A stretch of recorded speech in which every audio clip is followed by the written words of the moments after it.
Hey guys, it's been a while for me because the last video you guys would have saw of me was a couple days ago. I've been gone for an entire week. So I haven't made a video in that long. I've gone longer from making videos, but still. We're back with Katawa Shoujo. Like I've been saying, I want to finish this game already.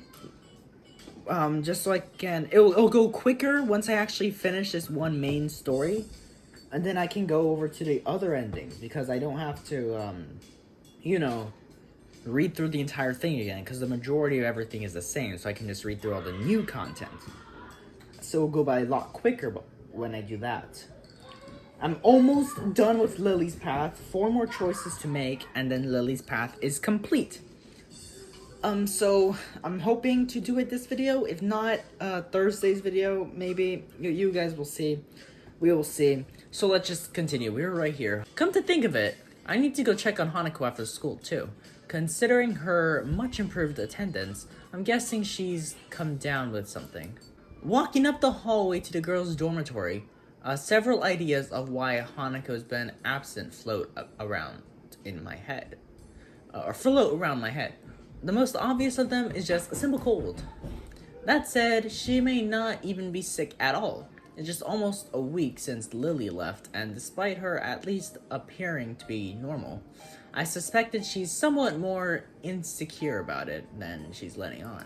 Eventually, I come to Hanako's dormitory room.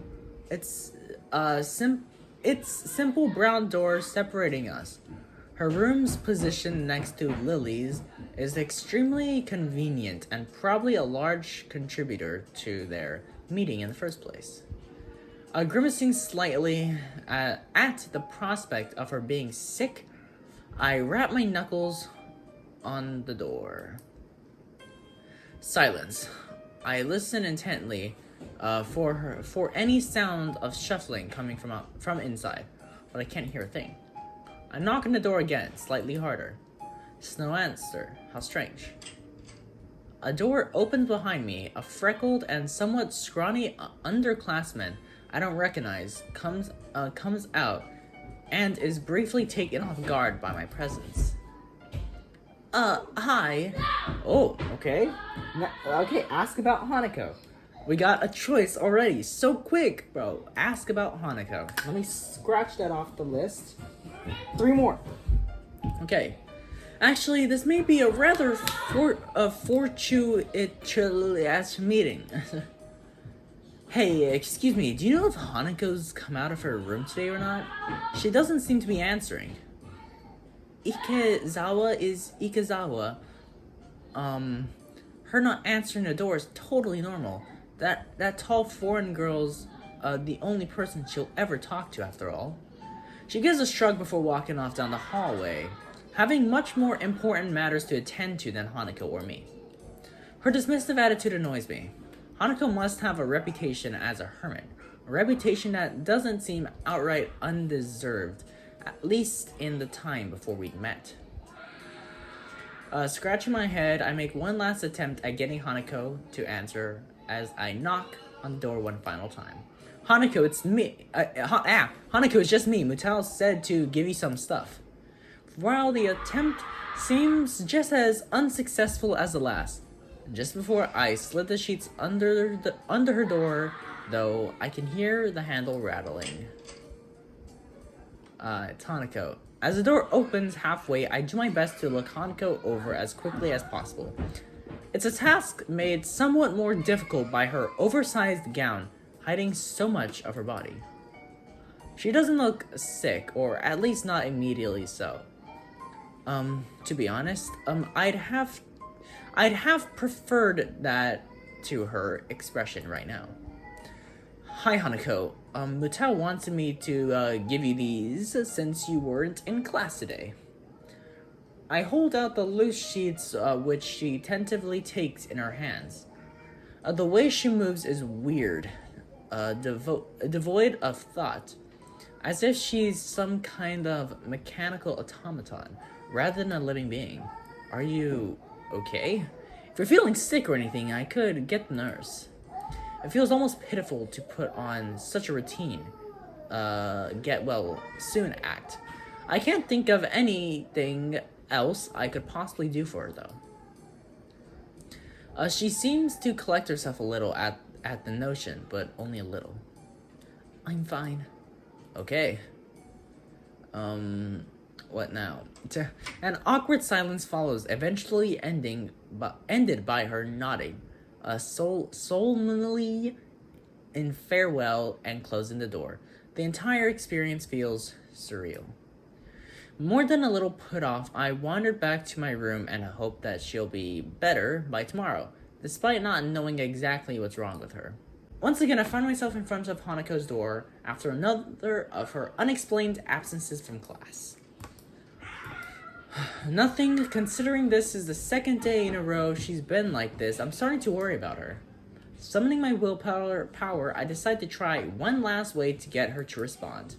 Hanako, if you don't say anything, I'll go get the nurse for you. Go away! What? It's hard to tell whether her tone's one of depression, anger, or both. What in the world can I actually do to help her if she doesn't even want help? Sato. Okay. English. Suddenly, finding myself unprepared, I realize I can't understand a word she says, either due to my limited vocabulary or her heavy accent. I should have anticipated this since, according to Lily, her mother is a native Scot. Okay. I soldier on in the hope that she must know some Japanese, considering it's her daughter's native language. It's Hisao Nakai speaking. An enthusiastic sound of realization can be heard as she recognizes the language. My feeling of relief is immense. You must be you must be one of Lily's friends from school, correct? Even so, her accent means I have to concentrate to work out what she's saying. Yes, that's right. Pleased to speak to you, Miss Sato. It's nice of her to find someone so polite, little dear. This is Lily's. Okay, I can't do this, but Lily, dear, it's for you. Her mother seems nice, if a little over-enthusiastic, given the mundane situation. There's a small silence as Lily takes her time getting to the phone. In the distance, I can just make out her mother scolding her playfully for just getting up. Hello, Lily speaking. You sound awful. She makes a sound somewhat between a dying animal and a yawn. The one thing I did remember to check before calling was the time zone. It'd be pretty late in the morning over there, so she really has no excuse. Not feeling well? Just tired. What time is it there? Late afternoon. School finished for the day not long ago. You're really not a morning person, are you? I don't need you making fun of me. I don't need you making fun of it as well. It takes me a measure of restraint not to laugh at her pained groan. Poor girl. How are you doing over there then? Bar the mornings? What does that even mean? It's been enjoyable, after not meeting them for so long. Just having a meal together with my parents is nice. Though the pool and the sheer size of the house might have something to do with that as well. Even if they're not in Japan, from the way it sounds, her family must be pretty wealthy to live so luxurious. Are things alright with you and Hanako? Damn, I was hoping that wouldn't be brought up quite so quickly. I take a moment to try and sort out exactly how to describe the situation without causing her undue worry, but she picks up on that without a word being said. Hanako's not well, is she? How did you know?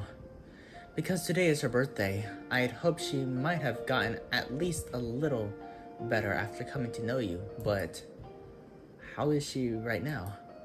She missed school yesterday and seemed out of sorts when I checked up on her. Today she missed school again and just told me to go away. I've really got no idea what to make of it. Has this happened in the past? Is it related to her scarring in some way? Unfortunately, so. Roughly the same thing happened last year when her birthday came up. As far as I can tell, it's because her parents died in the accident that caused her scarring, and Hanako blames herself for their deaths. What she says does seem to make sense. She's blaming herself on her birthday. She may well be running that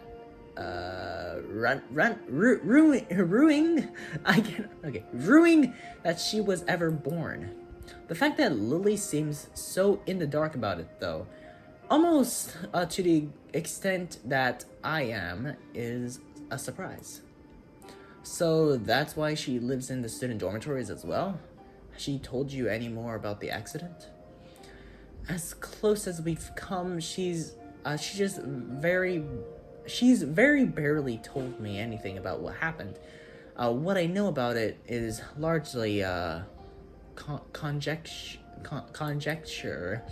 She sounds depressed, almost defeated. Considering the trauma Hanako must have gone through, I really can't fault Lily for not knowing. Nevertheless, she still seems to consider it a personal failing. Don't blame yourself, Lily, with everything she's gone through. I know, thank you, Hisao. I'm sorry I can't be of more help to you. It's fine, I'll just give it some more thought, though. Thanks, and have a good time in Scotland. It's nothing. Thank you for taking care of Hanako. Okay, bye. Goodbye. And with that, the line goes silent. Okay. Amid the seemingly only increased numbers of questions, I can't answer the most immediate. I can't answer. The most immediate is what Lily was going to say. Okay. Oh no. I'm an idiot. She must have thought I was calling to talk with her, but I only asked for help with Hanako. Even more shameful than that, though, is the fact that such an appraisal would be largely correct. Well, first things first, for now, I need to at least sort out Hanako and make sure that she's actually eating okay. I sit reading in the library after school, turning page after page, barely registering the words written on each out of sheer boredom. With my cheek resting on my hand, I can't help noticing the slightly rough feeling against my palm. It won't be long before I'll need to get a razor. Giving up on reading, I simply let my head drop onto the book in front of me. Things have quieted down considerably since Hanako began attending school again.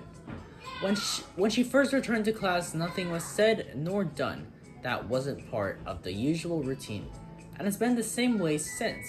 Neither of us desired to bring up her accident, so there simply wasn't any point in pursuing it. Thus, a few days went by, the daily grind continuing just as it had been. As it had before. It's only natural that my mind would wander to other places, and more importantly, other people. The lily-shaped hole in the daily life of Hanako and me has been pretty noticeable for a while now. I'd be pleased to say that this has allowed me time to refine just what my thoughts on her exactly are. But alas, I've had no such luck. It doesn't help that many attempts to do so have led to the troublesome topic of Iwanako. Every time my thoughts drift into that direction, I reflexively try to think about something else. Why did this have to happen now? I turn and look up to the source of the attentive voice coming from behind me. Sorry, I didn't mean to disturb anyone. That's not it. I glance around the orange-tinted room, quickly realizing how silly my apology must have sounded. In the time I spent thinking and lazing about in here, everyone's well and truly left. Library closing? If you don't want to go, I could keep it open a bit longer. It's no trouble at all. Don't worry, I should get going anyway. Thanks. As I get up and begin to move off, I feel Yuko's eyes drilling into my back. Is there something wrong? You look depressed. Are you okay? Yuko nervously twists her finger as she always says this. As she says this, unsure whether she's overstepping her boundaries or not. I really can't tell if she's more worried about my mood or about bothering me. Normally, I just shrug it off and assure her that I'm fine, but my reflective mood gets the better of me. Despite being staff, she really doesn't feel as much like an authority figure as the others.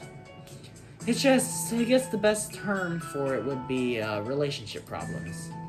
Oh, I'm not good with that kind of thing. My only relationship ended a bit abruptly.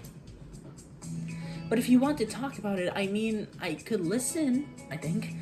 Now I feel kind of bad for bringing it up. She's not that old, though, so at least she has a good chance of finding another partner.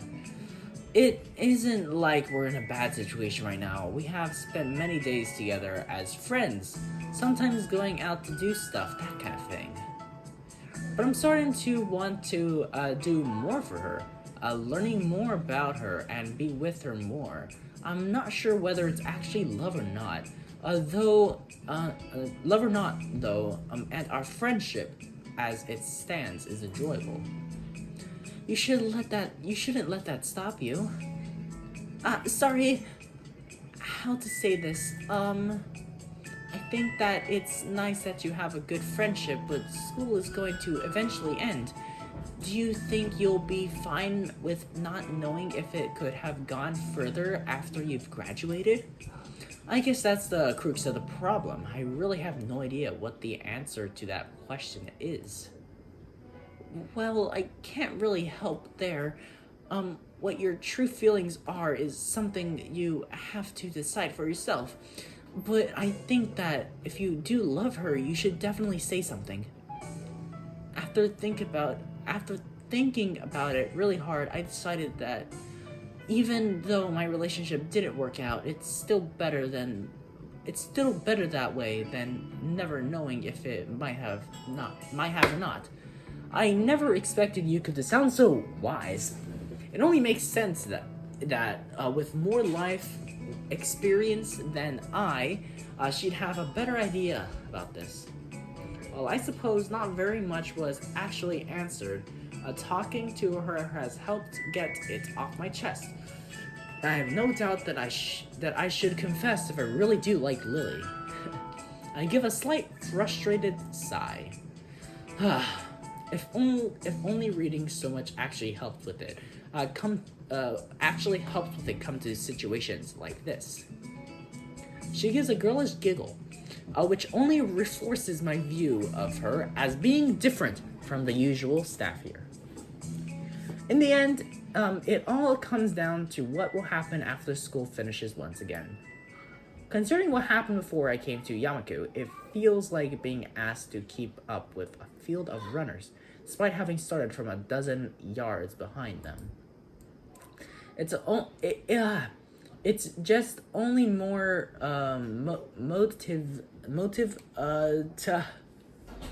it's just one more motive to move on from the past. The last thing I need right now is to get too caught up in that and getting homesick while I'm at it. Okay, I cannot read. I just cannot read. Okay. Once again, I found myself calling Lily. My phone bill is going to be horrific, considering this is international. But it's worth it. I don't only want to smooth over her feelings from the last time I called. I genuinely want to talk to her again. When the phone finally picks up, I easily recognize the voice on the other end. Sato. Hello, Miss Sato. May I speak? Damn, I've forgotten how the rest is supposed to go. It's not encouraging to forget such a small amount of words, even if I didn't spend that long trying to memorize them. May I speak with Lily, please? Hello again, Hisao. Are you teaching yourself English? Just a little. I don't think I'm too good at languages in general. Oh, don't say that. Your pronunciation was good. I'll get Lily for you. Just wait a moment. I obediently waved as she goes off in search of Lily. The other end goes silent. Eventually, a much more awake-sounding Lily than last time answers, the time over there being past noon by now. Hisao, are you there? Yeah, I'm here. Hi. Good afternoon. Sorry for taking so long. I was outside in the garden. Gardening? Unfortunately, I found I'm no good at it. So I just smell the flowers. I think my fingers appreciate it more. I take it Hanako's recovered a bit? Yeah, I just made sure she was eating. And eventually, she righted herself. Thanks for the help the other day. I don't think I was really that much help. The main thing is that she's better, though. True. How's life over there, then? It sounds like you've been living in nothing short of a mansion. I wouldn't call it a mansion. But it is rather large. Is obviously what she wants to say. Though modesty stops her. I'm a little envious, but it is her holiday. It's a nice house to stay in, though. There's a beach near here, too, which Akari's especially fond of. She's a swimmer? She's constantly dragging me there to have swimming competitions, which she wins every time. Lily doesn't strike me as very athletic at all, so not being adept at swimming seems logical enough. The fastest I've ever seen her move is her understandably relaxed pace during her walks to and from the suburbs down the hill from the school. It makes the image of her swimming hard to imagine. I do not like hills now, or like slopes. I had to climb a mountain, and going up was a pain. Going down was slightly less pain, but it was still pain because I was falling and stuff like that, because yeah. The beach there must look nice. They'd be less crowded than the ones around here, at least. Indeed, Akari says the area around here looks beautiful because it's so far outside the city. I only realize what I've said after I say it, but it doesn't bother her at all. It's still easy to forget that she can't see when she's not around, despite the time we've been friends. That said, the local accents sometimes make communication a bit hard. It's a constant reminder that this isn't home. Well, the fact that she doesn't consider her parents' residence to be her home makes good sense. It makes me realize that I can't really answer whether the same goes for me. Graduation from Yamaku is distant enough to be difficult to view objectively, and I've spent so much time in this small room.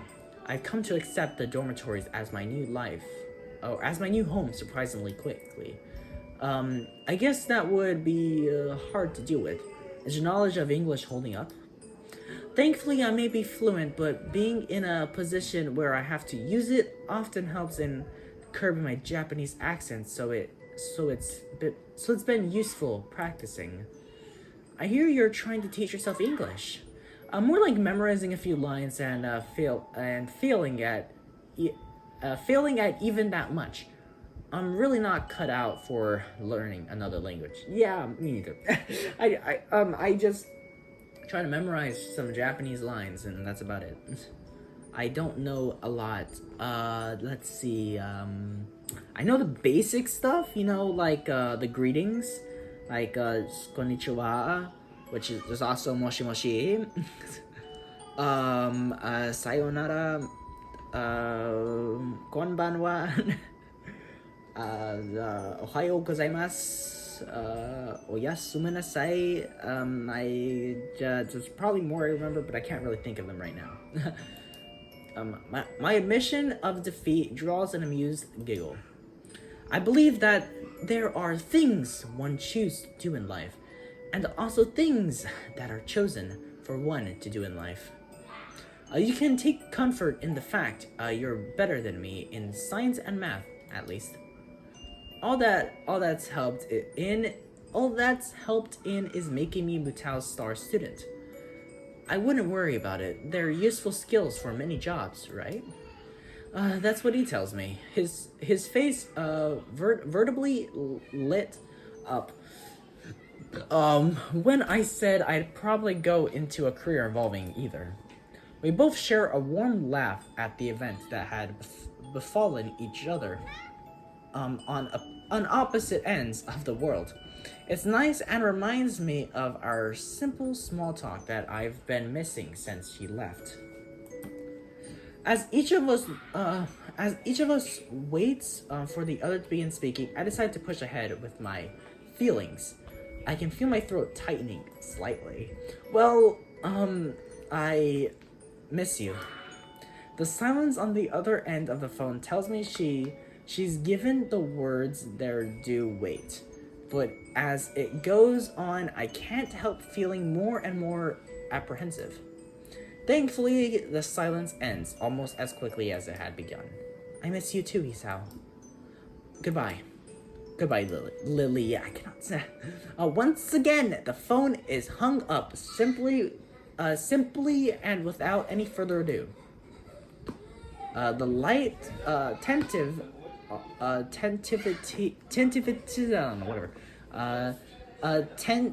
tentative, almost shy voice, her warm and soft tone. I'd simply be lying to myself if I were to say that I don't recognize this feeling of what it is. With thoughts of Lily dancing on my mind, I start anticipating her return. Today has been a most excellent day. Before my mind can wander any further, though, I find a page of lined paper slipped under my distracted face. The garnished bright pink ink has no doubt been penned by Misha. Misha! Don't look so bored, Heek-chan. School's nearly over. 3-day holiday. 3-day holiday? What? I have a 2-week holiday right now, okay? This is currently my second week, because I spent my first week being in so much pain. Alright, we get Saturday and Monday off. I can't complain about having less school, I suppose. I always have a Saturday off, yeah. That's just how better I am than you, main character. Mutao continues scrawling away arcane equations and formulas on the board. I'm guessing you have something planned. Misha takes the paper back and hunches over it comedically, even for her, with her with her tongue poking through the side of her mouth. Did she misinterpret my expression as depressed? And is she trying to cheer me up? Student council work with Sheik-chan, of course. You're not still brooding over that, surely. But Sheik-chan could have helped us poor lonely girls. I'd lend you a hand for today if I weren't going to be busy. Oh, naughty, Heek-chan. I'm just going to meet Lily with Hanako. I don't know what you've been going. I don't know what you've got going through your head. Okay, so Lily comes back today. Nice. So Lily's back? Yeah, she's coming on the evening flight with her sister, so she'll be back in school next week. As she takes the note back and begins to write, I look up to see an unwelcome sight. While I frantically try to silently catch Misha's attention, Mattel confidently strides through the gap between the desks. From the front of the class, his intent gaze focused directly on her. She suddenly stops writing as his tall figure casts an impossibly long shadow over the page. I. He silently takes the piece of paper from her and begins to read. Sweating bullets, I quickly glance around the class. Nothing but their complete silence. Of course, it would have. It would just have to be the one thing that actually gets their attention during the lesson.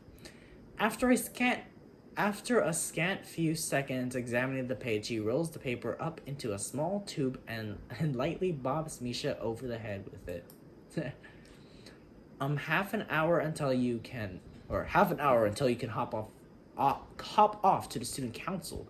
I think you can hold on until then. Misha's face cracks as the entire class erupts into laughter. He might well be awkward, but he knows how to handle her excellently. I'd probably feel sorry for her if I weren't as busy stifling my own laughter. Okay. Okay, I'm back.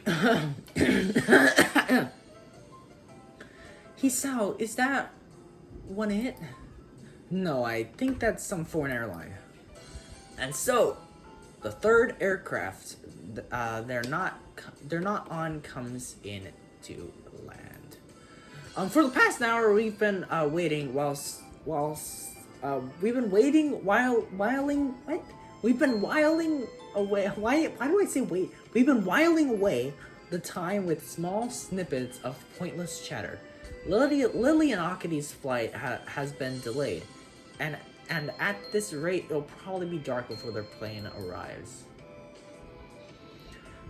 Is that one it? No, the company colors are wrong. Hanako's eyes flutter left and right following the trickle of people in and out of the huge glass doors ahead of us. Fortunately, nobody pays her much heed. Their attention apparently directed towards greater things. Okay, maybe that one is it? No, I think that's... Hold on a minute. I think that one might be it after all. Okay. It takes still some more time before the billboards change their flight status to disembarking. A loud yawn sneaks up on me, not allowing enough time to stifle it. My sleep patterns have once again been all over the place, likely due to a mix of worrying about Hanako and the side effects of my medications. Hisao, over there. I look to Hanako, then follow her gaze to the airport door. Oh, Lily, they're here. Really? There they are. We all call out to each other in greeting, quickly shuffling over to the side to avoid blocking the passage of others. Lily! Hanako jumps forward to hug Lily, a wide smile on her face being all that's needed. To see her happiness as Lily's return. Lily simply smiles in return, her voice soft. It's wonderful to meet you again, Hanako. As the two give each other a hug, well deserved after all that's happened while she was gone. I turned to Akari. Yo, you're pretty late. Yeah, there was a really bad storm over the airport, and we got drenched just going from the car to the door. I guess you'll appreciate the weather here more then. Welcome back to you too, Lily. Hanako breaks off from Lily as I speak.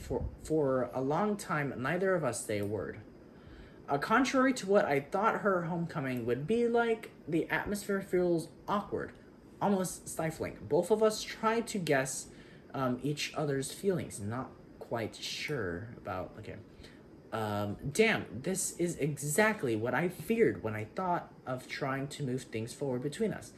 Lily runs her hand through her fair hair and awkwardly twirls one of her bangs in her fingers, clearly trying to think of how best to react.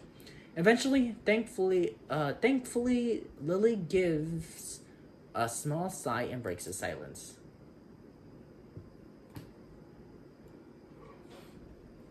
Thank you, Hisao. It's nice to be back. Are you okay? You look tired. Evidently not recollecting herself all that well, she quickly waves her hand in front of her face to stave off any concern Hanako may have over her. I'm okay, really. It's just a bit of jet lag. Weak? You don't have any? She simply gives a big grin, puffing out her modest chest. I feel absolutely fine. That's not fair. Ha ha ha, well, you shouldn't take too long to get rid of it. That's right, Hisao. Yeah? Don't we have a holiday from school soon? I'd have forgotten if Misha hadn't reminded me this morning. We've got a 3-day weekend starting from tomorrow. Akane playfully bumps her elbow lightly into Lily's side, grinning. Told you wouldn't miss it. You have something planned? If neither you nor Hanako are busy, I've got no plans. Oh, I got no plans, so something to do would be appreciated, Hanako. Hanako? No, nothing. That's good. I was thinking we could go to my family's summer house for a bit of quiet over the break. We've rarely used it recently, though, so we'd have to dust things off a little while we're there. Oh, where is it? Up north in Hokkaido. The place is practically deserted, so it should be a nice, quiet break for you guys. Not coming? Nah, I got a little holiday of my own set up with my boyfriend. Shut up, Akane. Stop flexing. I lower my eyes at her, suspicious of her intentions. It sounds like we're just cleaning up the summer house for you. That's perhaps a valid conclusion. Both of us zero in on Akane. Her face somewhat evasive. Looks like we were right. That's just a convenient bonus. Really, me and the guy left it in pretty good condition last we were there. I promise. Now then, I'm out of here. Already? Akane. She quickly turns and walks away, her hand held high. See ya in a few days, guys. Okay.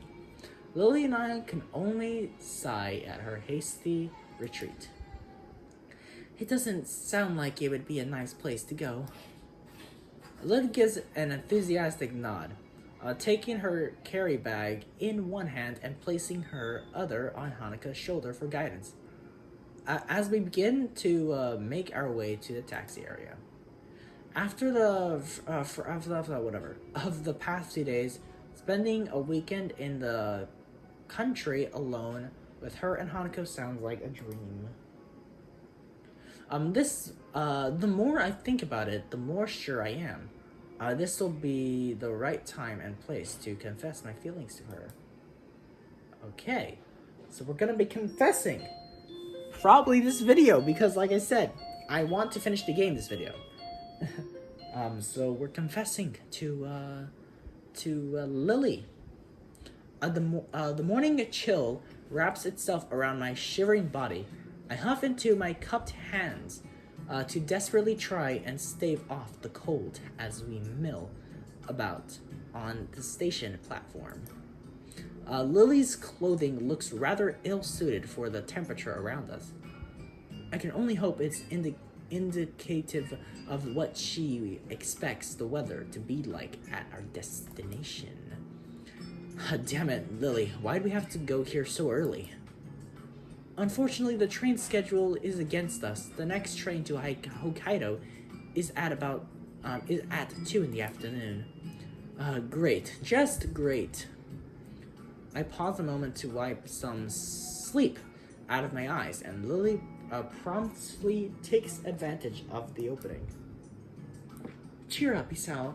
Once we get there, it'd be much warmer. Why not just take the bullet train? A normal train is going to take hours to get us there, so we may as well take the Shinkansen line as far north as it goes and just switch at the next, or switch at the end. There's a certain charm to older trains, wouldn't you agree?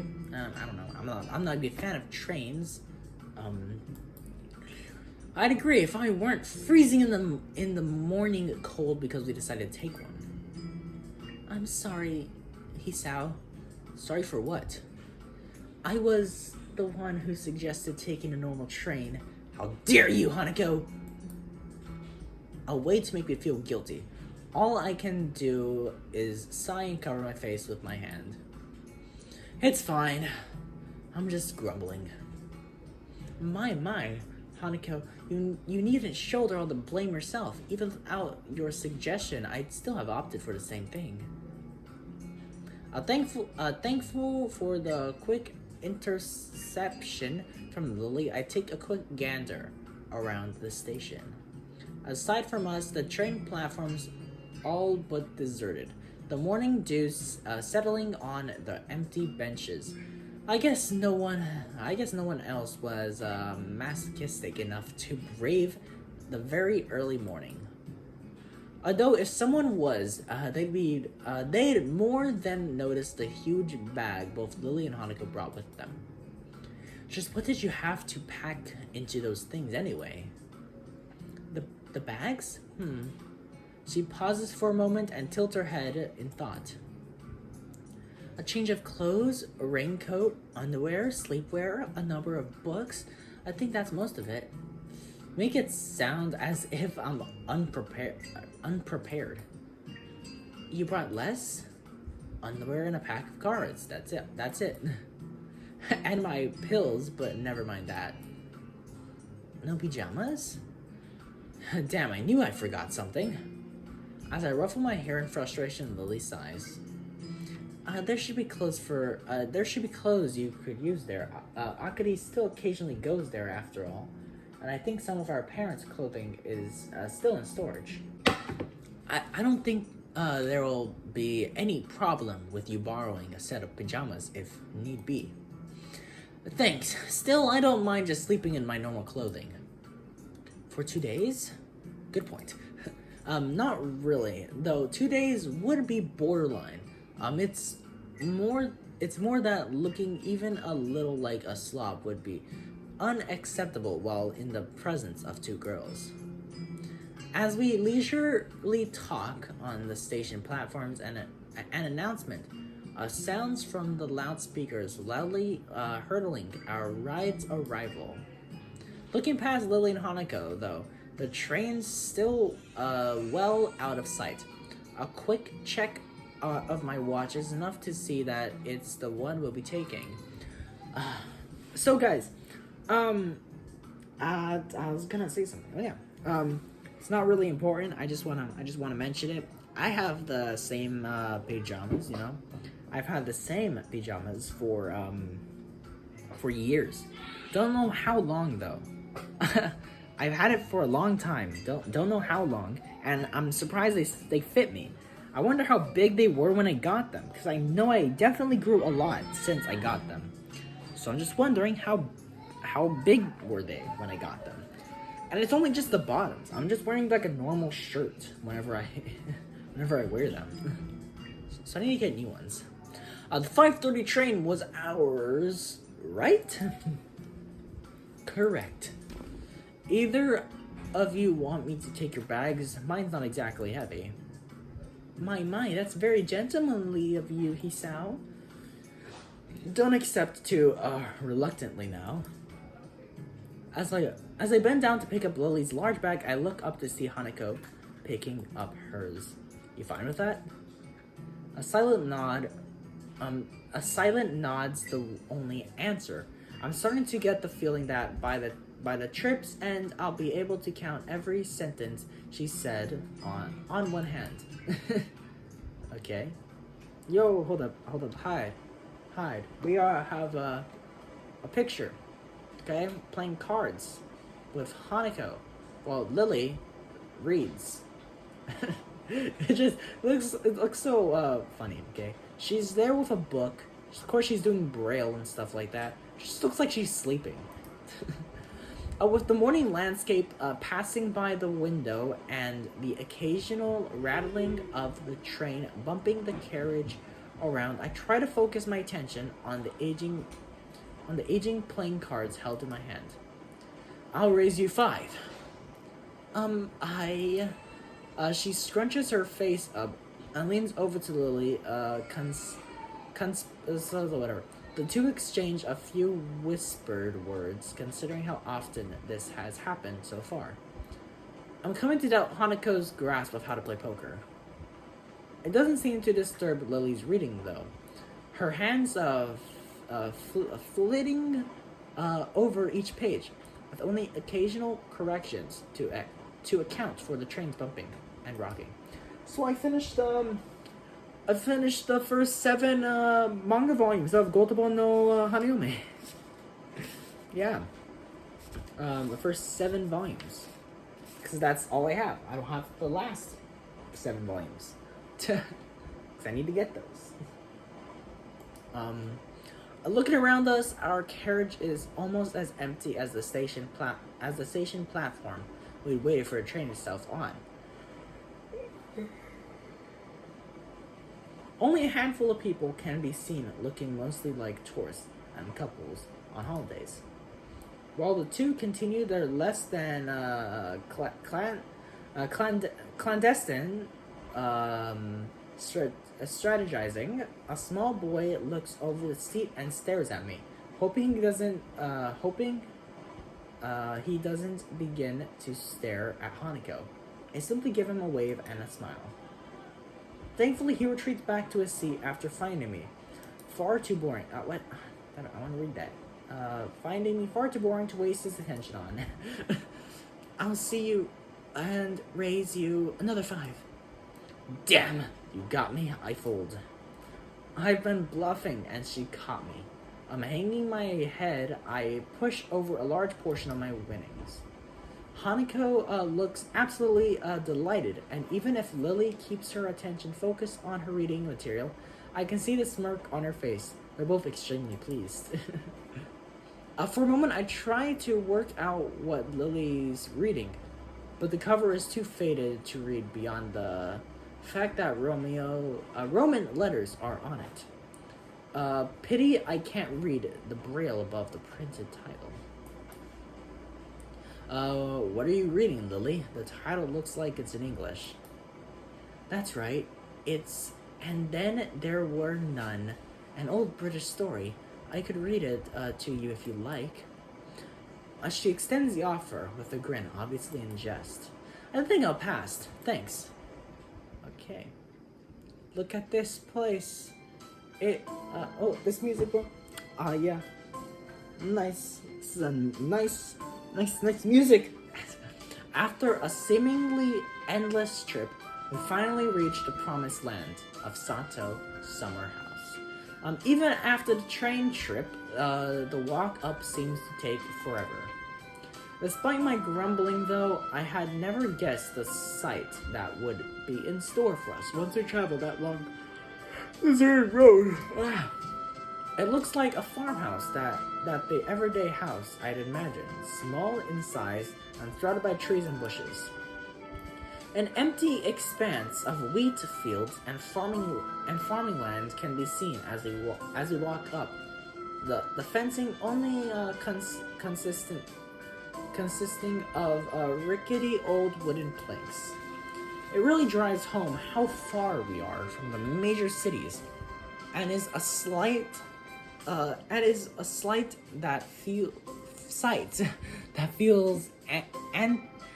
anti to the environment I grew up in. The only thing that doesn't surprise me is Western style. Wow, it's amazing out here. It's wonderful. That's nice to hear. While Akari may have said that she's kept that house in reasonable condition, I was worried that we might have different standards of reasonable. It looks like there isn't another soul for miles. I thought Akari would be the type to keep to the city. Lily furrows her brow in thought, seemingly recalling almost forgotten knowledge. From memory, There's a small town not too far ahead. Other than that, though, this is largely just old farmland.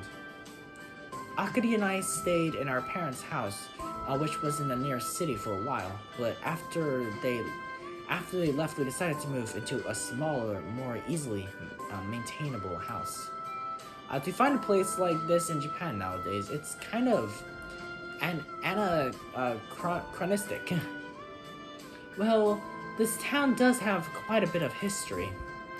I looked down the streets one last time before getting back to the task at hand. Shall we go in then? I'm parched. It was a long walk to get here. Lily gives an enthusiastic nod, and the three of us lugging our bags into the house. As soon as we set foot inside, Hanako and I start looking around, taking in every detail of where we'll be staying for the next few days. Hold up. There is, I don't know. Is this the floor? Or is this a table?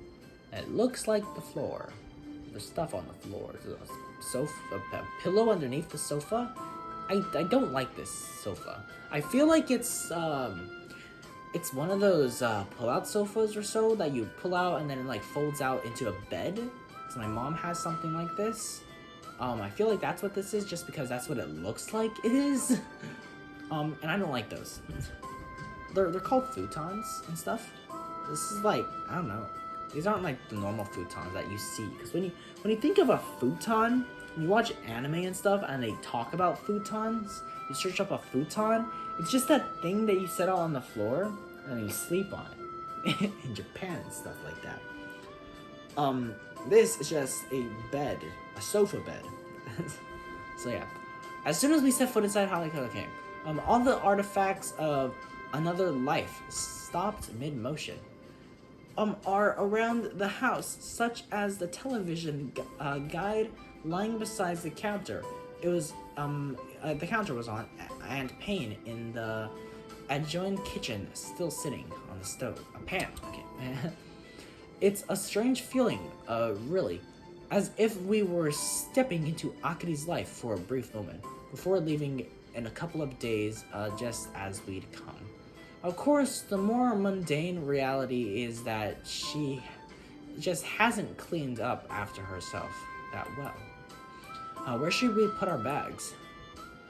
I'll show Hanako our bedroom. You can put yours here if you like. You mean I don't have the same bedroom as you two? Hanako flowers into a full blush and Lily takes her cheek to her hand. Oh my, how bold! You two. Hold on. If I'm to leave my bag here, where will I be sleeping? Well, seeing as we lack a guest bedroom, the convertible futon, huh? Or the convertible futon, huh? Yeah, this thing. Sorry, Hisao. I sigh, lamenting my place on the bottom rung of sleeping location priorities. I guess there's no other choice. I had to sleep on something. Well, it wasn't a convertible futon, because that's what this thing is, I guess. That you move it back, and then it turns into a bed. When I was in Mexico, it was just like a sofa. You take off the sofa cushions, and then you just lift up the bed, and then pull it out like that. Jesus. That was what I was sleeping on. My mom has that also. She has that too. She got rid of the futon, and she has now the sofa thingy. The sofa bed. Lily leaves to show Hanako to the bedroom, so I take a small tour of my surroundings after I drop my bag on the floor. The kitchen, just like the living room, this looks so real. It's fairly modest. The rustic nature of the wooden furnishing drives home just how far we are from civilization. Pretty sure this is a real kitchen. Like, everything in here, I think it's all real. It's just they put like a filter over it and stuff like that.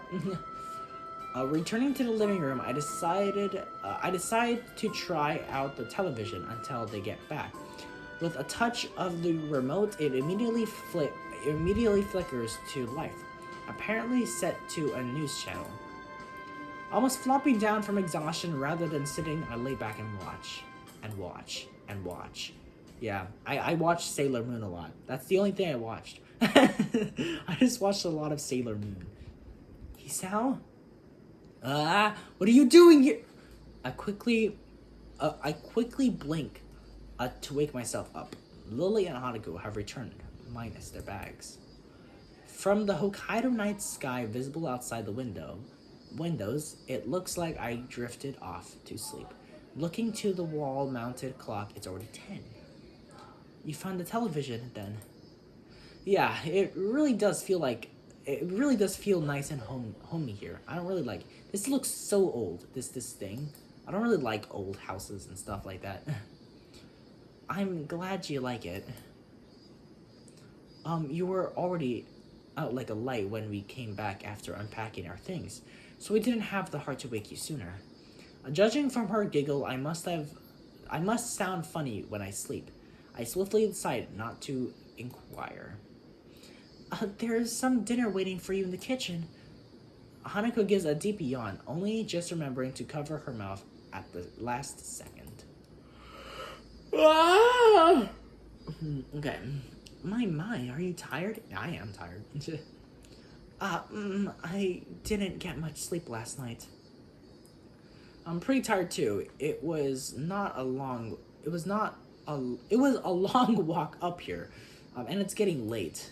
Yeah, I've been really tired this past week. I don't know why. I just been feeling really tired. I don't know. It was really strange. It was probably because, I had to do a lot of walking. Yeah, that's probably why. If that's the case, I suppose we should retire for the night. Good night, Hisao. Good night. Night. With that, they quietly turn and walk back to their bedroom. Rubbing my eyes, I sigh. I wonder if I'll be able to get back to sleep after being woken up. I suppose I'll eat something and watch some more TV quietly before going to bed. Yeah, it's the next day. That day was on the Saturday, right? That was Saturday? Now it's Sunday. Is he still sleeping? I think so. I'm not. I'm not. I am, however, incredibly tired. It's getting late in the morning. I know that. He likely stayed up to watch television. I could hear it from our bedroom. Only because I couldn't get to sleep. Should we wake him? Don't do that, Hanako. Please. No, we should leave him. I doubt he'd want to be woken up early if he didn't get much sleep during the night. Thank you, Lily. Besides, he sounds so peaceful. It'd be a shame to wake him when he's like this. Keep a straight face, Hisao. It is nice she cares so much, though. Hanako, could you go to the fridge and fish out what's needed to make lunch? Alright, just the vegetables and rice? That should be enough. We only need something simple, as we can eat in town later. Hanako's footsteps on the carpet floor can be heard moving away from the living room. As they do, I feel Lily's hand gently rest on my chest. It takes a titanic effort not to react, but something about her makes me think she knows I'm awake. A long silence passes. The only thought in my mind is of that gentle, outstretched hand laying upon my chest. After an indiscernible amount of time, Lily withdraws her hand. Whoa, cat, you almost fell. Good morning, Hisao. Conceding defeat all too easily, I prop myself up and rub my eyes. How'd you know? Your breathing was off. Well, that makes sense. She couldn't have needed that long to work it out. Damn it, stop. Stuff keeps popping up. Knowing her hearing, she likely knew before laying her hand on me. If you want to sleep more, you should really go to bed earlier. I heard the television going long into the night. Sorry about that. My medications have been interfering with my sleep for a while now. Even if I'm tired, I have trouble actually sleeping. I'm sorry for bringing it up, Isao. I sigh. This is exactly the kind of thing I wish others wouldn't do. Yes! Where is my marker? It's right here. Next one is address it. That's a nice choice. Address it. Right there. Come on, you worry about me more than I do at times. It just means I have to sleep a bit longer than that's all. But still, I'd say that I look absolutely fine, but I guess that wouldn't have a lot of meaning for you. She gives a sigh of consideration before trailing off with an amused chuckle, giving up the point. If you say so, please do take care of yourself, Isao. I was about to say, please do not take care of yourself, Isao. Talk about Hanako is the next one. Yeah, I don't know when that would appear. I don't know. I'm gonna finish the trip this video and probably end the video. If you say so, please take care of yourself, Isao. Go on. Hanako could use some help.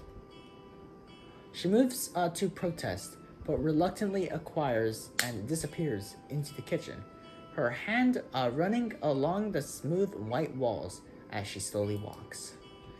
For a while, I sit and watch television in an attempt to wake myself a little more. But it's futile. I don't have anything better to do, so I follow Lily's lead. As I round the corner, I see Hanako and Lily, backs turned, quietly cutting food on the granite-colored counter. Okay.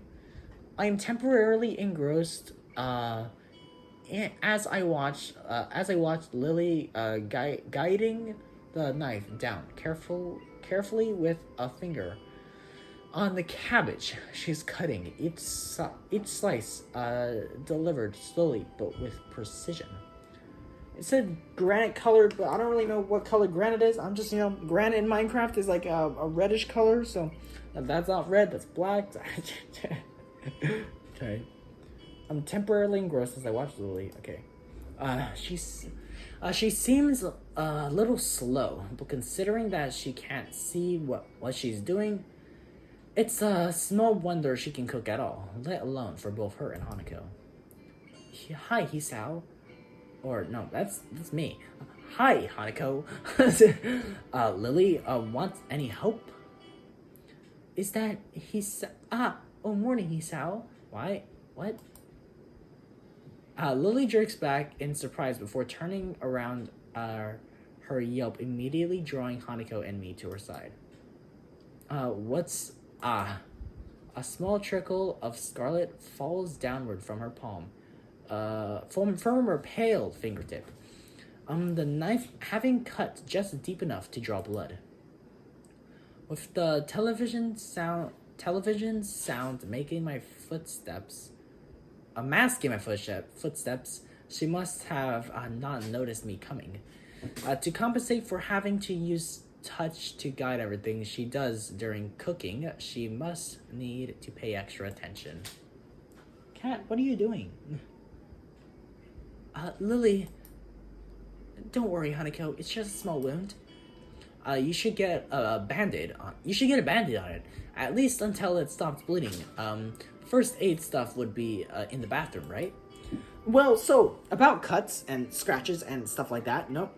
When I was on the mountain, I encountered wild raccoons. But they are Mexican raccoons, so they look nothing like raccoons. They're weird raccoons. That's what it said online or so. They're nice, kinda. They're not really nice, they're just friendly, but they also steal your food.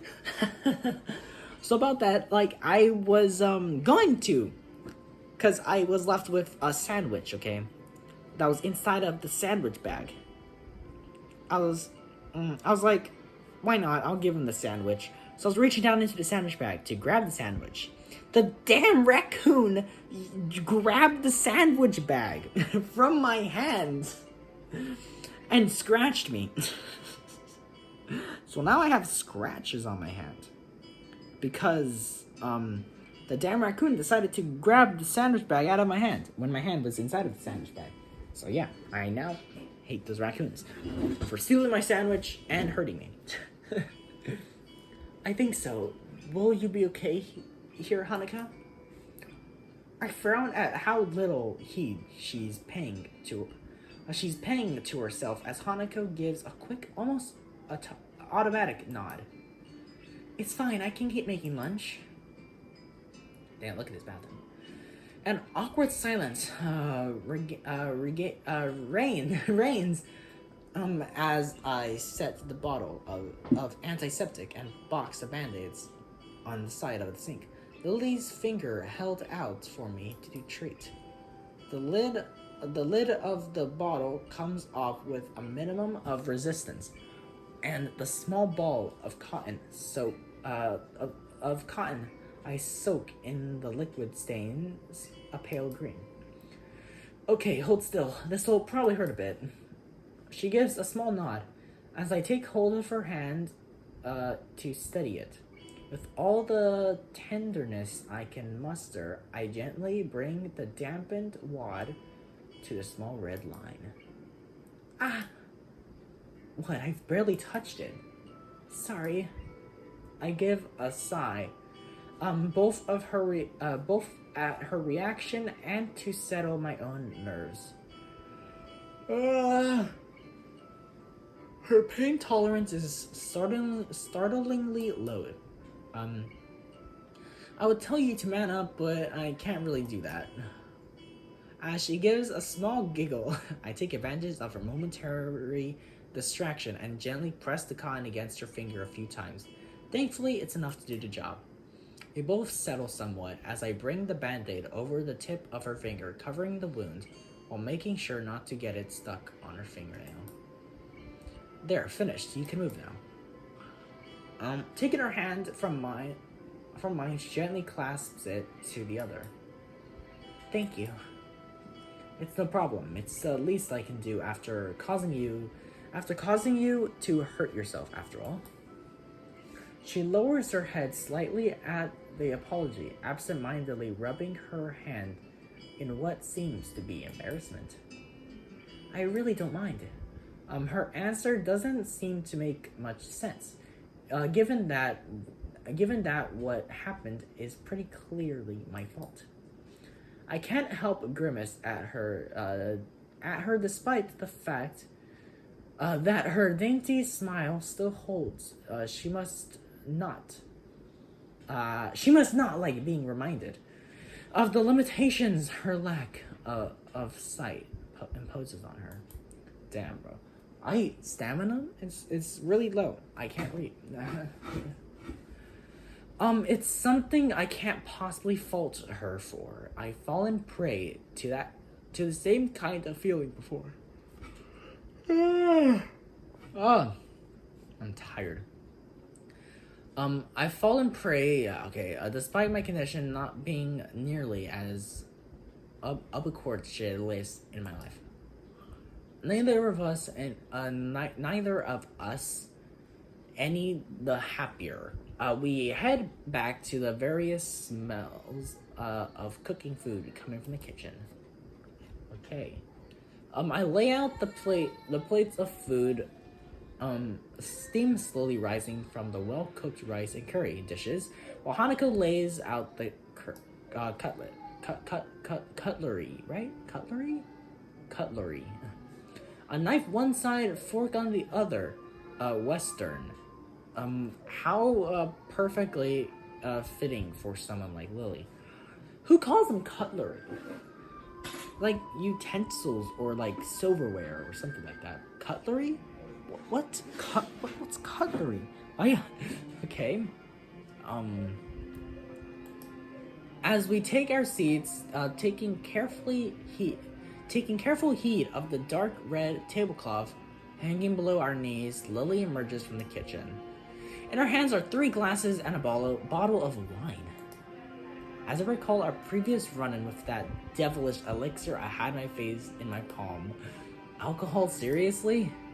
She pauses as she reaches the table, a playful grin perched on her face. Akari specifically gave permission to take a bottle from her collection. Not only does she give alcohol to minors, she even lets them pipe flirt their own. The perfect model of a responsible adult Akari is not. More to the point, though, is the fact is that this is hardly a meal deserving of alcohol. I'm starting to think Lily's the type to easily become hooked on things. That's not really the problem. I don't really have any qualms with it, but didn't you have a bad experience with it last time? Last time was likely due to drinking too much, so a single glass shouldn't prove a problem. Think of it as as a learning experience. I can't recall many learning experiences that made me feel rotten before putting me to sleep, but I'll take your word for it. She dips an uninjured finger inside to feel the liquid level. Tip against the bottom as the liquid rises up. I do that sometimes. Like whenever it's dark and I don't feel like turning on the lights and I'm trying to get water and stuff, I put my finger inside of the glass to make sure I don't overfill.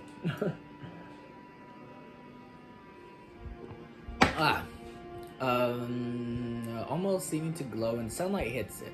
The delicate outline blurred and refracted by the glass. Her fingers are definitely longer than mine.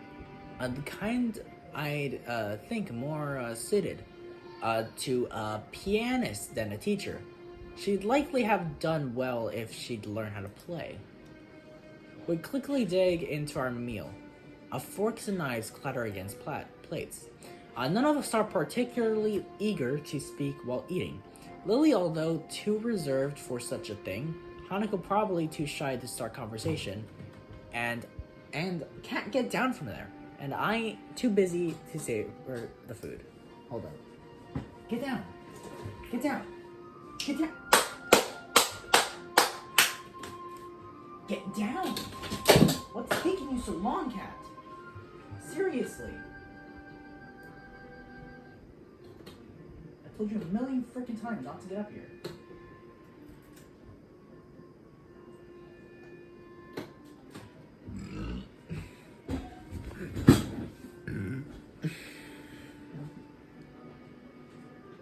Such a pedestrian activity. Eating together at a table. It seems so utterly normal, yet it makes me realize how long it's been since I've done something like this. Just the three of us, sitting around a single table, eating as if we were a malformed family. Maybe this trip, as far away from everything as we are, was worth it. It takes quite a long time, but eventually we all finish our surprisingly filling meal.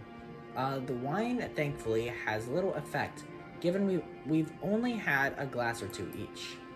I slump back into the seat, rubbing my stomach, stuffed.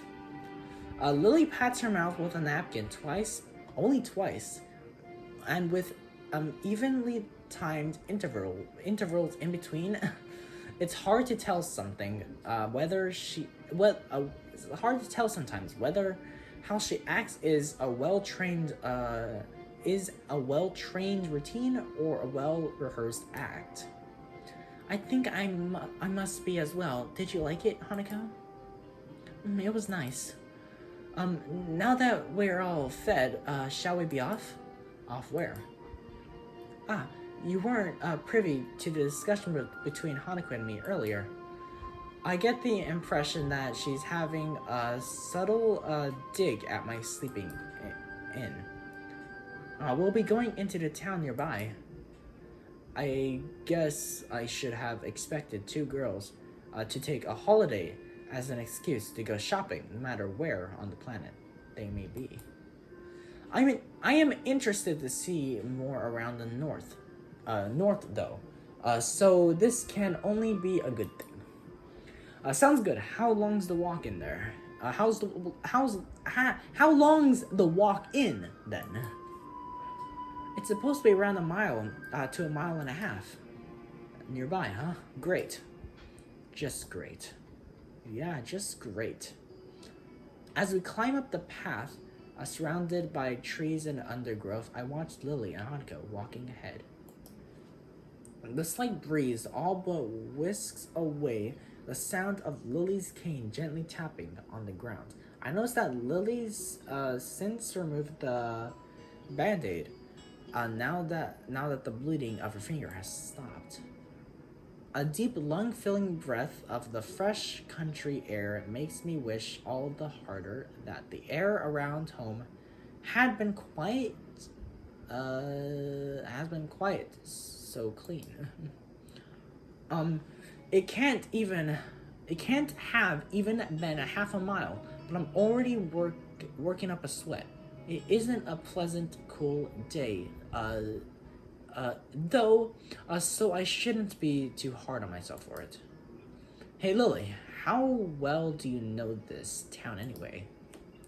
Since I spent quite a few of my vacations here up until I entered Yamaku, I'd say I know it fairly well. We used to drive there once a week then. How I wish Akari was here to drive us now. I quickly take a moment to rub my hands a couple of times, staving off the oddly cold feeling in them. Did you like it up here? I'd say it was nice during winter, but as you can work out, summers get a little too hot for comfort.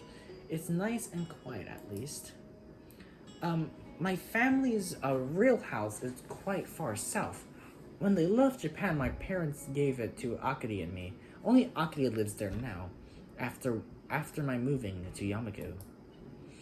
Well, quite certainly describes this place. Though lonely is how I'd put it.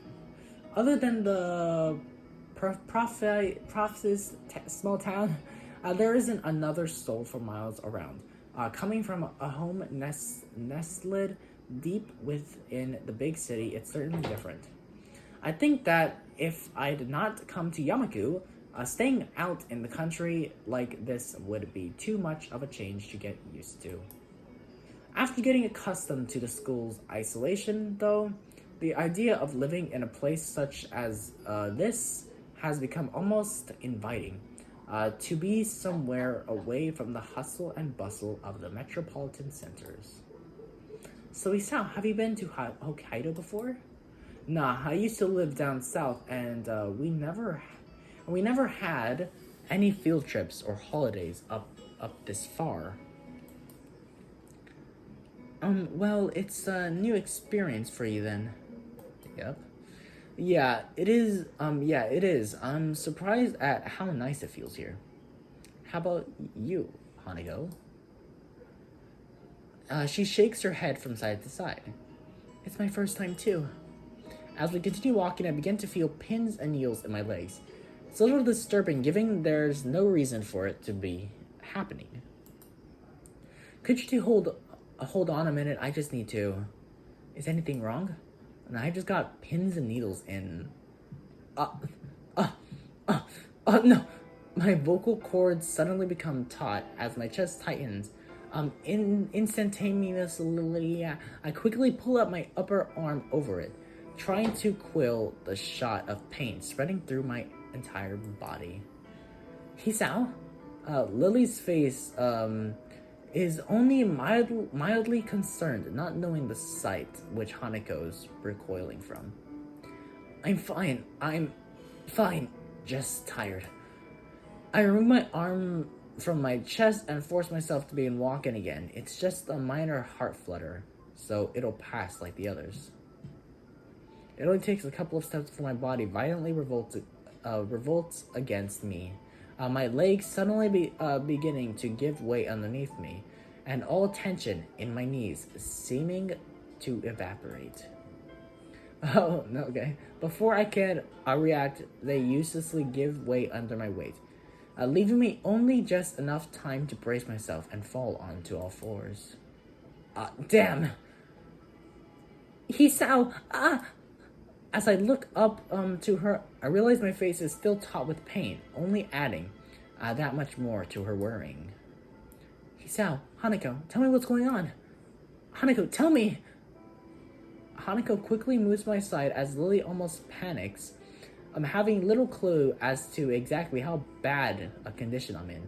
While she stands there petrified, I lower my face and take a deep breath. I come to realize that I'm making me endlessly irritated with my stupid self.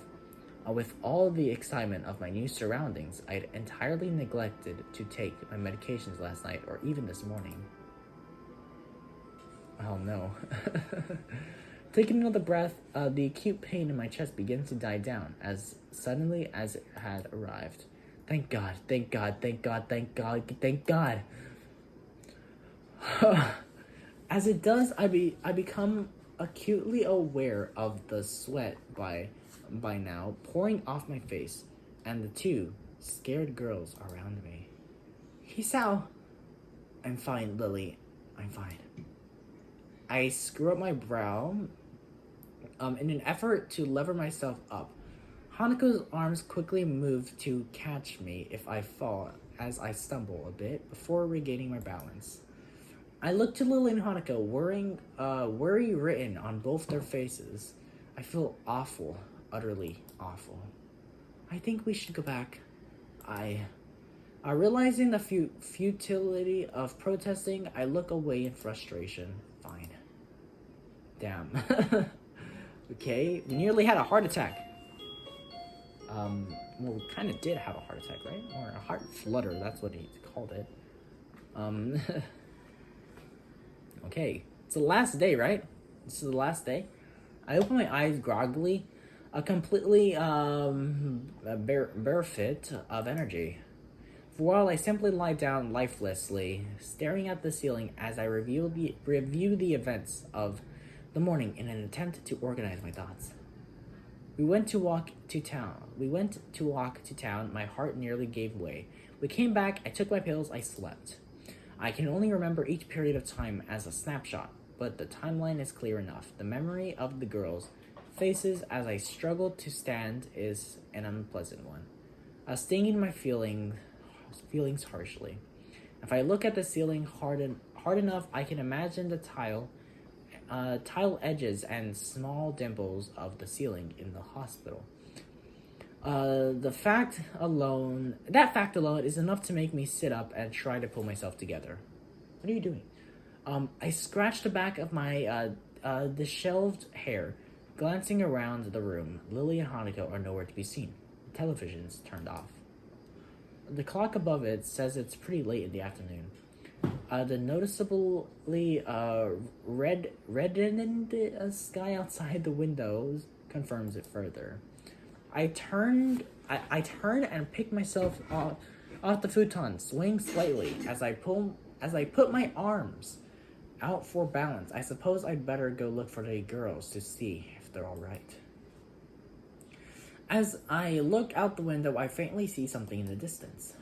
Straining my eyes, I can just make out the shape of a person's figure. Her long blonde hair swaying in the faint breeze makes her almost seem to melt into the bright yellow of the wheat fields. Without a second thought, I leave the room to follow that long apparition. Damn, bro. Look at all the wheat. The brightness of the setting sun assaults my freshly woken eyes, forcing me to avert them until they adjust. The long yellow strands of wheat brushes against my legs as I wade through them, the densely grown fields making it hard to advance. Regardless, my eyes stay fixed ahead, to the solitary figure. Within minutes, I reach her, meters behind her, turned back. Lily? She simply nods. Where's Hanako? She's in bed. She went to sleep after I came down. Calmed her down, okay? She says it matter-of-factly, and with a few words as possible, as if saying any more was strictly forbidden. So yeah, it's not the next day, it's just later in the day. There's something different about her. Her normally confident figure seems oddly fragile. Her body offering no resistance to the breeze blowing her skirt. The strands of wheat swing from side to side, while a deafening pause passes, the only sound being their rustling. As we stand in the fields alone, I know what I have to ask. That's wrong, Lily. You're not acting like you're acting like you usually do. Remember when I talked of my family, Hisao? Your family? I looked downwards and thought, sifting through my scattered memories. The events seemed to leap ready to hand when I searched for it, arising to the surface as soon as after Hanako's birthday party. She gives a simple nod. It was nice back then. You and I celebrating with Hanako, simply sharing presents, talking, having fun together. It was almost as if we were a family, one small misshapen family, or misshapen family. I thought that could just go on forever, just the three of us happily together. She takes a long breath, a slightly shakiness to it, just barely audible through the moving air. Even if my family was so far away, as long as we were together, that was all I needed. I don't want to lose you, Hisao. I didn't even realize how afraid I was of losing someone else until today. I'm sorry, Lily. I know my body's weak, but even then, I make the most stupid of mistakes. Don't apologize. Please don't apologize. Lily? She turns to face me, her pale cheeks stained with tears. One misguided step after another, she slumps towards me, her arms held out in search of so much as a faint brush against me. Yo!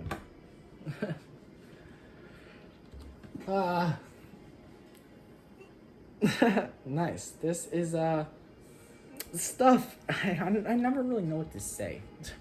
My heart doesn't race nor pound as I step towards Lily. Let me hide it here so I can get like this full picture like that, bro. There's wheat. There's a windmill. There's me, Hisao. There's Lily. My heart doesn't race nor pound as I step towards Lily, gently taking the steadying her in my arms as she quickly clutches to me, sobbing. With her face trembling against my shoulder, the next words from her mouth are the last I expected. I love you, Hisao. I love you. I love you. I love you. I love you. I love you. Don't go away. I beg of you. Never, ever go away. I love you. So please. So that's why she's been acting like this. That tender voice when I called her. Her thoughtless concern at the slightest pain I might feel. After having been left in Japan without her family and with only Akari, Hanako and me around, she was afraid of losing yet another person who was close to her. She was genuinely worried for me. It's a strange feeling, a mix of surprise and sorrow, yet also of the deepest gratitude I think I've ever felt. The only reaction I can muster among my conflicting emotions is a calm sigh. You idiot. Sao? For a fleeting moment, I feel her body becoming still. The only movement to be felt is the calm afternoon breeze. I said before, didn't I? It's only natural to feel concerned about those around you. I'm still here, and I'll always be here, because I want to see you more each day, to share in your happiness, to support you in your sadness. But most of all, I'll still be here because I want to see your smile, your true smile. A single gust of wind rustles the long strands of wheat. A second's silence passes. Smile when you want to smile. Cry when you want to cry. I love you, Lily, so you don't have to hold back anymore. With that, her arms clutch my back as tightly as she can, her face buried beside mine. Her tears fall down my back, and she cries unrestrainedly as the last of her resistance melts away. Okay, there's this. This is a wider shot bit. It's a wider shot. Hisao. I close my eyes and bring my head down to her shoulder, holding her shaking frame tightly. It's okay, Lily. I'll never go away. I promise. We slowly walk back to the house, holding each other tightly as we take a seat. Inside, Lily leans her head onto my shoulder as I put my arm around her waist. Neither of us has any want to break the silence. With her eyes shut, it's hard to work out whether she's fallen asleep. Not that I mind. The warmth of her body leaning against me, the softness of her hand delicately held in mine. For a long, long time we sit, leaning against one another, sharing our warmth and feeling as night eventually begins to settle in. Lily's gentle, soft voice ends the silence. Thank you, Hisao. Thank you for returning my feelings. Did you think I wouldn't? There was the possibility. I take a deep breath in thought. That much was only my fault. It's funny. Actually, I was thinking to tell you about my own feeling sometime soon. I guess in that way you saved me the effort. She raises her head a little and gives a tiny amused giggle. I smile at how earnest it is. So girlish it is. Or so girlish in its lightness. She collects herself soon afterwards, her hair resting against my shoulder. Feeling a little better? She gives a small nod. You are thoughtful, Hisao. That's why I like you. I'm sorry I'm like this. As much as I don't want to make you concerned for me, I couldn't do anything to prevent it. Don't apologize for it. Please don't. Lily? Have I ever apologized for my blindness ever once? You can't help the way you were born, Hisao. There's no point in apologizing for who you are. She says this with surprising conviction.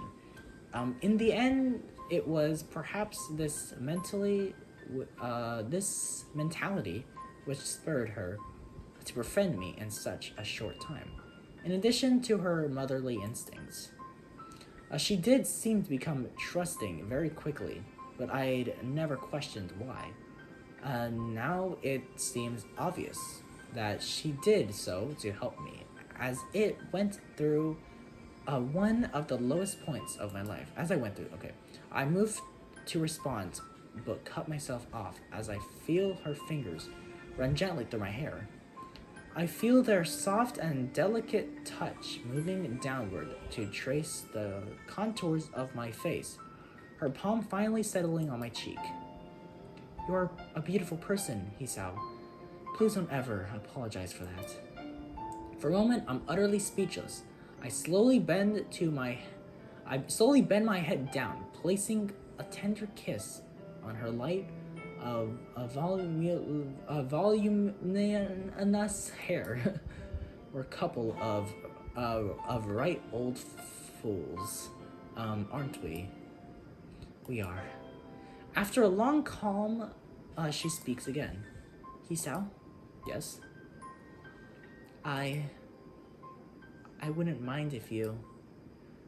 I feel her hand tensing under mine, trembling slightly. My mouth opens, but try as I might, I can't formulate a response to her proposition. Lily?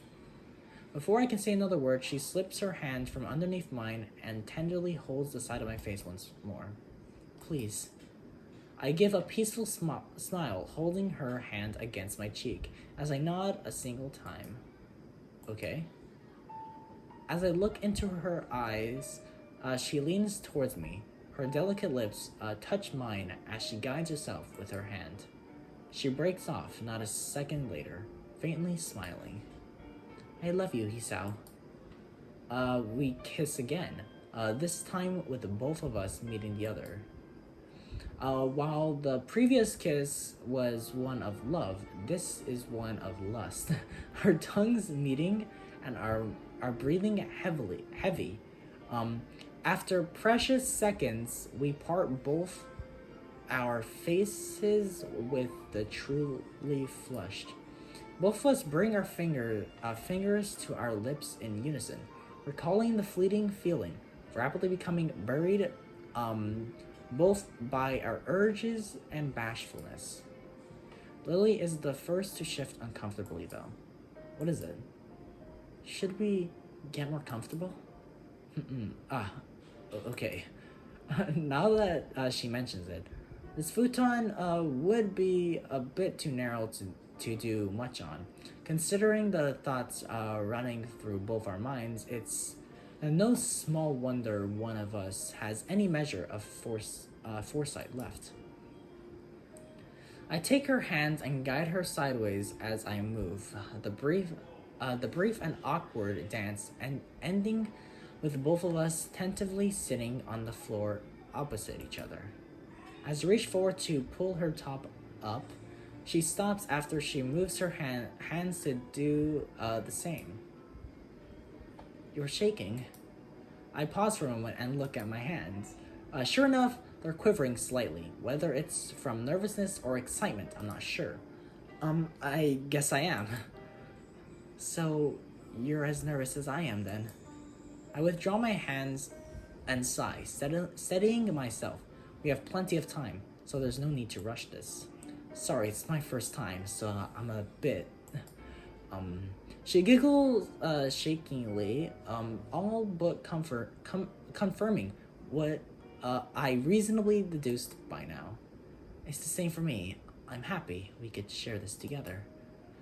I match her smile twofold, leaning forward and taking her body in my arms as she reaches to hug me back. I love you, Lily. You already said that. I can't help grinning, even in such a situation. She still has her wits about her. Breaking our embrace, we decide to take off our own clothes. While it's easier this way, I don't doubt it's just an attempt to distract ourselves from our nerves. With slightly stiff hands, I begin to slide the first button out from my shirt.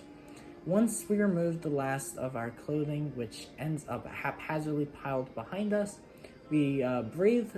My breath is taken by the sight in front of me. Okay. Her long, shapely legs, full hips, and her plump and dainty.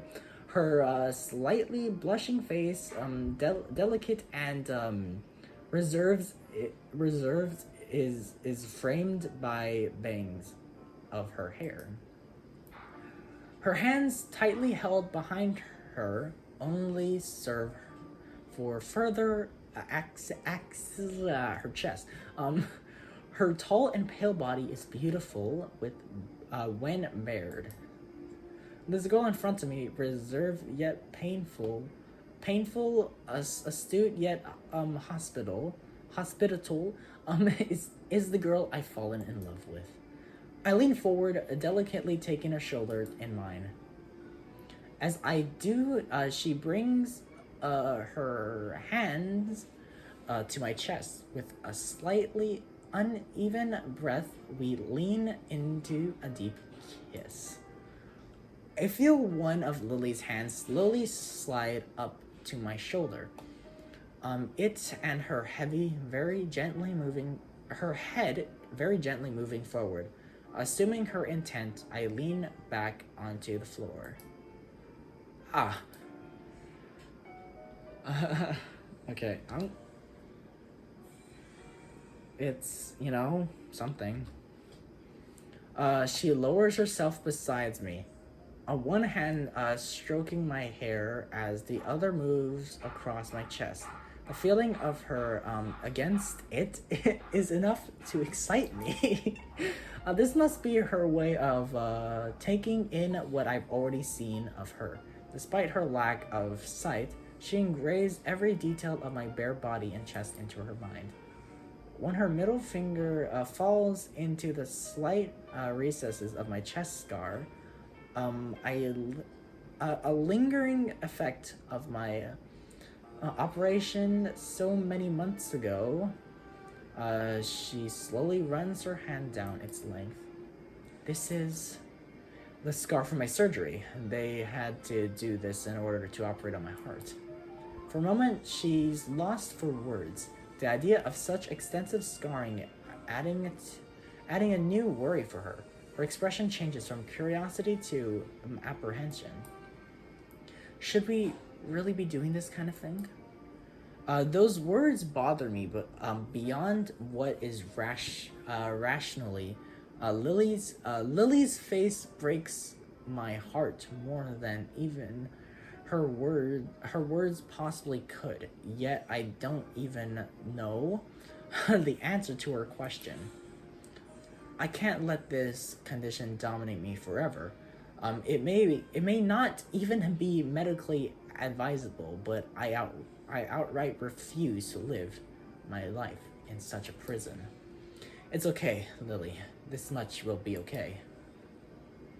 Her troubled expression holds for a moment longer, but she eventually, I don't know.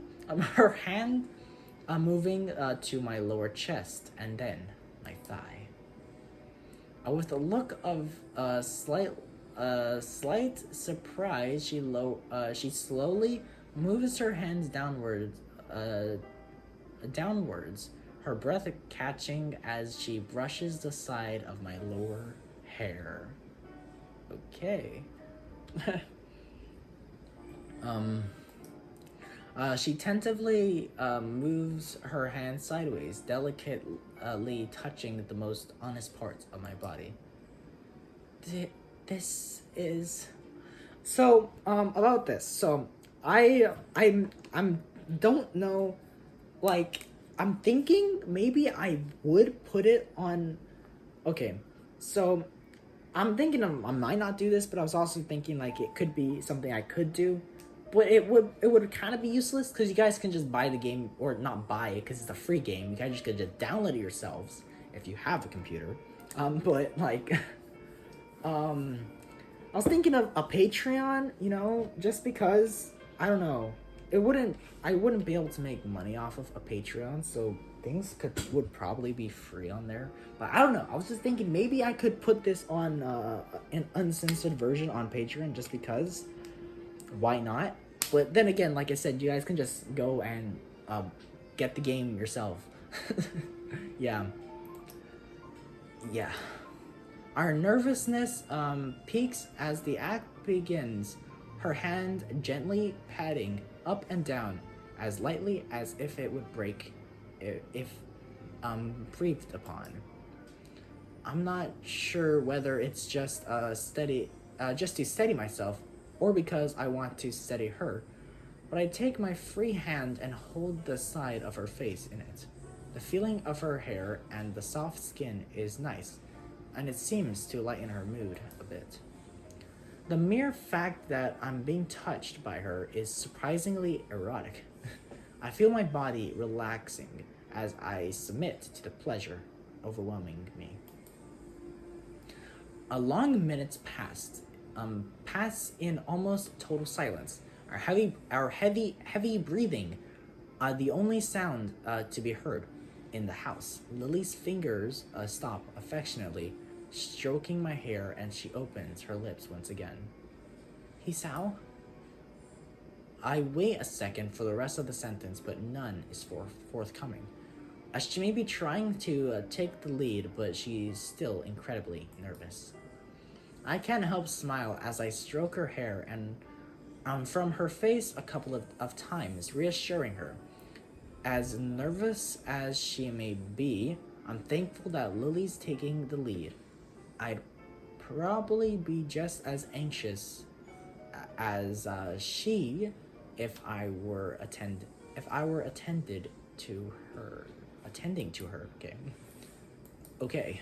She pauses a moment before giving a small nod, sitting up and shifting her legs over mine. Once again, my breath is stolen by the magnificent sight of her body over mine.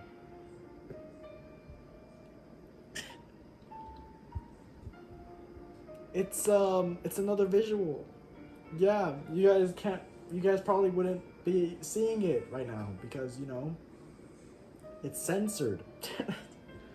I'm wondering how the censoring is gonna work. 'Cause my video editor, the blur doesn't work all that well, so I might just get black boxes or something. I don't know. I can only look on, frozen, as she delicately lowers herself, resting her reddened lips over me. She slowly begins to move her hips downwards, her softness enveloping my consciousness. She takes a deep breath to collect herself, her face remaining steady, with her hands taking in my body in Leo of sight. I don't know. The intimate situation mundles her usual efforts to compensate for lack of eye contact. She gradually lowers herself onto me, her knees and hands supporting her as she does. Her entire body tenses as I enter her expression, obviously one of stifled pain.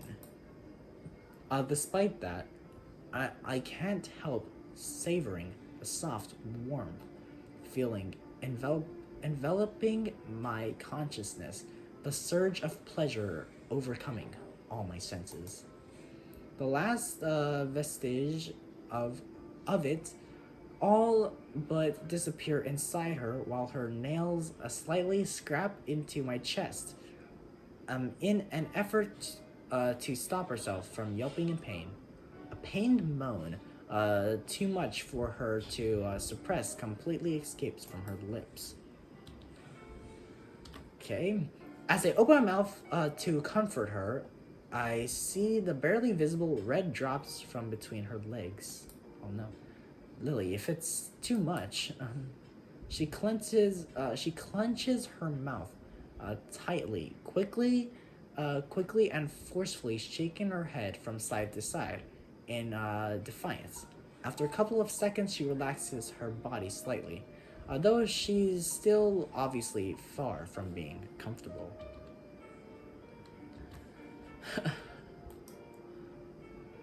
It's okay. I'm okay. She swallows hard, trying to collect herself. Lifting herself slowly and bringing herself back down, she relaxes a little more. Relaxes a little more as the feeling of pleasure begin to overtake those of pain. Her breathing starts to match the same ragged patterns as mine. Her body moving almost tensely, slowly. She looks as if she's slowly beginning to enjoy the act, my feelings finally reaching her. I'm not sure if she's keeping herself at this speed for her sake or for mine. But either way, with this slow and steady pace, I think I can keep my body in check. It's funny in a way that even now, I'm depending on her. For now, to be joined together like this, our feelings so close, it makes me glad to be sharing our first moments together like this. It is almost overwhelming. It's almost overwhelming feeling. I love you, Lily. Hisao. I can feel her body tensing, her breathing and movement becoming steadily less carefully controlled. I'm happy to be making her feel so good. But as my thoughts become increasingly focused, I can feel myself rapidly nearing my limit. Okay. A control of my body is instantaneously arrested from my mind as I grit my teeth hard. A loud moan escaping as and my hips hit hers. Her body hunches over at the same moment. Her breasts touching on my chest. We stay locked in an all-encompassing ecstasy for a brief moment. My mind completely taken by the feeling. For a precious few seconds. It ends all too soon, and our bodies collapse in exhaustion, with Lily barely staying on top of me. I lifelessly manage to wrap my arms around her limp, sweating body, and for a moment, we simply lay there, simply savoring the contact with each other while we recover from the experience. Neither of us had thought ourselves prepared for such a thing. Of that much, I'm certain. Us entirely drained far past the point of conversation, I look at her tired face. Looks as if the excursion, both physical and mental, has almost forced her to the verge of collapse. I love you, Lily. She nods weakly, rubbing her hair rubbing her hair with her left hand. If we could simply remain together like this for an eternity, it would be a paradise like no other. Okay, I'm gonna continue on the video. It's too late. It's too late to turn back now. Okay, it's too late. I don't know. I will see when I can find a stopping point, because there's still 2 more choices left. I don't know when I'll have to get those and stuff. I don't know how long the ending is. I don't know how long it'll take to finish this game. This video's already over 2 hours long. After being woken by a sound, I open my eyes with a measure of a reluctance. Turn my head to the left, I find the rain outside sweeps against the windows loudly, spraying a spray after wind blown spray spray lashes against the glass. If I try its hardest, as if trying its hardest to make up for the summer's previous heat. I sit up in the futon, holding the back of my neck to try and subdue the pain from my awkward sleeping position. By all accounts, I should be lamenting the turn in the weather, given that this is our last day here. The events of yesterday refuse to stop flooding my mind, though. The feeling of holding Lily's crying body in my arms, the rush of lust and hormones, that flowed through us as we spent the night together. It seems almost futile to try and rationalize everything that happened. In an attempt to distract myself, I groan and lean over to retrieve my bag without standing. Pulling out one bottle after another, I take the daily regimen worth of pills from their containers and swallow them without further ado. It took a surprisingly short amount of time to get used to swallowing pills without water. That said, I suppose the same thing goes for getting used to living in a school for disabled students. Remembering Yamaku, I become all the more grateful for having the chance to get away. Even if it's just for the shortest of time. I appreciate the chance to spend time alone with Lily and Hanako, away from the bustle of school life, even considering the latest complications. I never thought I'd say it, but the idea of living away from the city is a nice, tranquil area. In a nice, tranquil area is an inviting one. It's a thought that barely a year ago would have seemed simply ludicrous. A flash of pink, no doubt Hanako's gown, peeks from around the corner. Realizing I must look look aside, since I've only just woken up, I slap the remaining pills into my mouth and run a hand through my hair. Good morning, Hisao. Good. I reply to her, completely forgetting that I'm in the middle of swallowing a particularly large pill. Coughing and spluttering, I violently gag on it. Hisao! After sputtering loudly and tapping my chest to cough, tapping my chest a couple of times to force it down, I managed to recover. I'm fine. Sorry, forgot I was swallowing. Sorry, I didn't mean to. I hold my hand up, gesturing for Hanako to stop. I gagged. It's my fault. Morning, Hanako. She pauses for a moment before bowing in reply. Walking, nose staggering in behind Hanako is a familiar figure of Lily, also dressed in her pajamas, with her eyes full of sleep and hair beraggled. She's a sight to behold. Hi, Lily. Good morning, Hisao. For a while, a silence hangs in the air as neither of us know what to do. Given what happened last night, we both have more than enough reason to be finding the situation awkward. Just how are we meant to react to meeting each other after something like that? The best course of action would probably be to talk to Lily alone, to set things in order. I'll start making breakfast. Lily evidently catches on to my train of thought. I'll help. Hanako, could you set the table? She nods, her head disappearing into a cupboard as she quickly goes about her assigned task. I rub a little more sleep out of my eyes, and I wander over to the fridge and take out some milk, and Lily grabs various bright-colored boxes from some of the lower cupboards to my side. While we make the rather bland-looking meal, I whisper somewhat more quietly than usual, knowing Lily's hearing. She won't have any trouble catching what I say.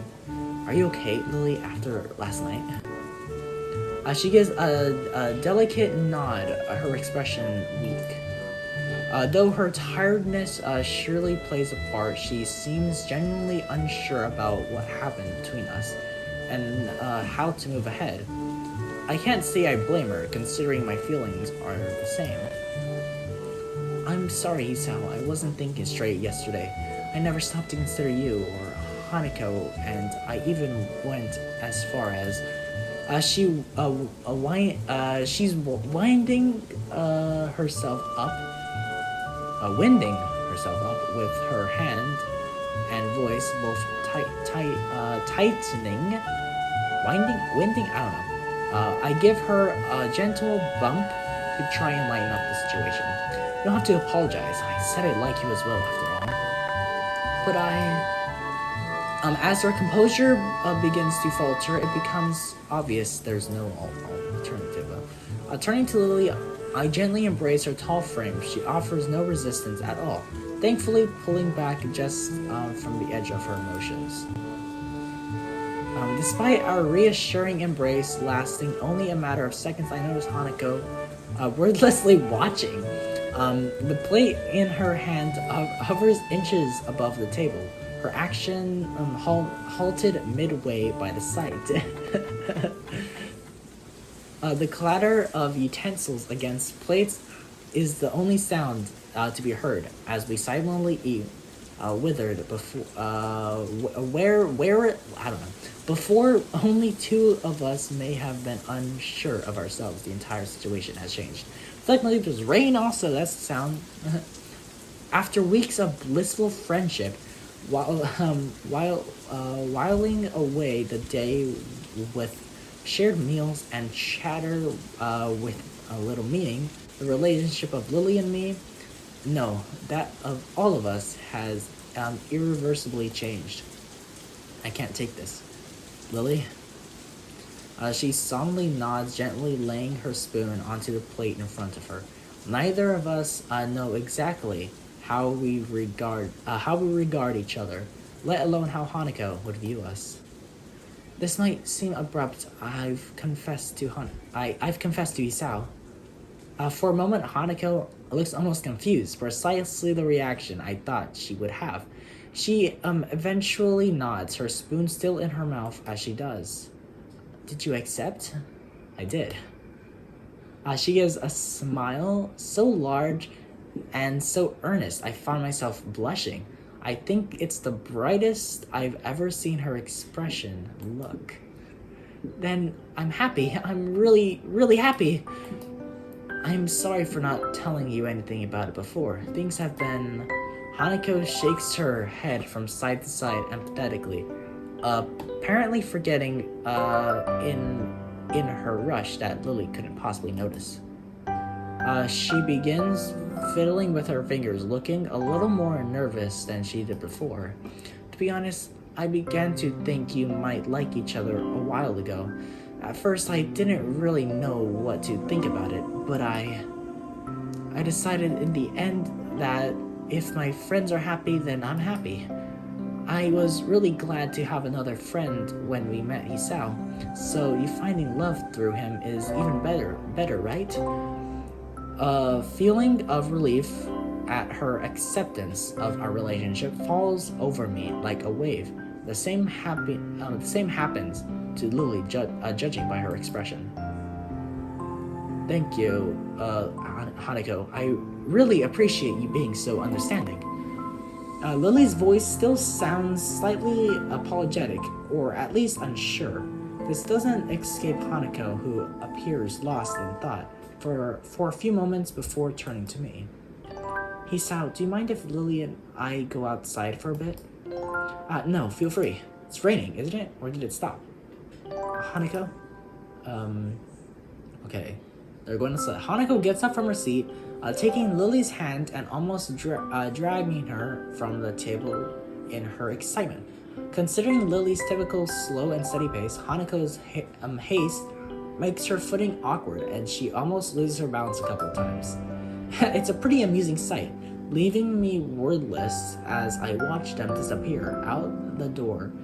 It's only now that I realize the rain stopped, being replaced by a sky seemingly all the more vivid and bright to make up for the morning drab gray expanse. Okay, it's now no longer raining. For Hanako, this must be a pretty big revelation. Lily and I are really the only people she associates with, almost as if we were parents of her own stead. I suppose that might well be the best place to describe the relationship we share. A father, mother, and daughter, all playing around in our little make-believe family as if it could last forever. It might be a strange dynamic, and one that certainly can't last for long, but maybe just for this one small moment, it's okay. As I stand from the table and go to join Lily and Hanako in the fields outside, I nod to myself in affirmation. This one small moment of happiness, no matter how brief, will last with me, with all of us forever. Okay. When are we going to talk about Hanako, though? Submerged deep in the hot water, I let a drawn-out sigh escape my lips. The feeling of seemingly every muscle in my body relaxing is euphoric. I have no idea how long it's been since I had a genuine hot bath, but right now I can hardly be bothered trying to remember. Yeah, it's been a week since I had a genuine hot bath. The water was cold, or hot water lasted like a couple of minutes or so. So I had to turn off and on the water for hot water to get back out. And then yeah, it was a pain. What the hell am I doing? I guess I should thank like, I guess I shouldn't think like that. What's done is done, and maybe this could be viewed as just another aspect of my new life that I'm working on. I enjoyed being with Lily, and there's more to life than school and a career after all. As I busily attempt to rationalize all that's happened, I hear a series of raps on the door. I pick myself up and sit upright, trying to figure out the source. 3, no more and no less. A light yet assertive in their tapping, and timid regularly enough to tune a metronome. I'd be extremely surprised if it wasn't Lily. May I come in? Yeah, it's Lily. I'm still in the bath. I'll be out in a sec. I know. The voice coming from the other side of the door freezes me. After a second's thought, I rest on the side of the bath and let my arms dangle over the side. Despite trying my best to play it off, I can't help letting my mind wander. Sure, come in. With that, she opens the door slowly, walking into the room and closing it behind her. She looks oddly calm, countering my racing heart. Hey, Lily. Do you mind if I take a bath with you? I don't mind. Go ahead. With a small nod, she begins to lift her sweater off her shoulders, bearing her chest like little by little. I could do that for you if you'd like. Refused. Why? Her face shows she's not overly comfortable with letting me attend to her. I can't say I blame her. She continues undressing her shirt and skirt, falling onto the floor and leaving her in her white laced, Eventually, she stands bare in the center of the room. Compared to last time, it's a lot easier to take in her entire figure. It's a wonderful sight.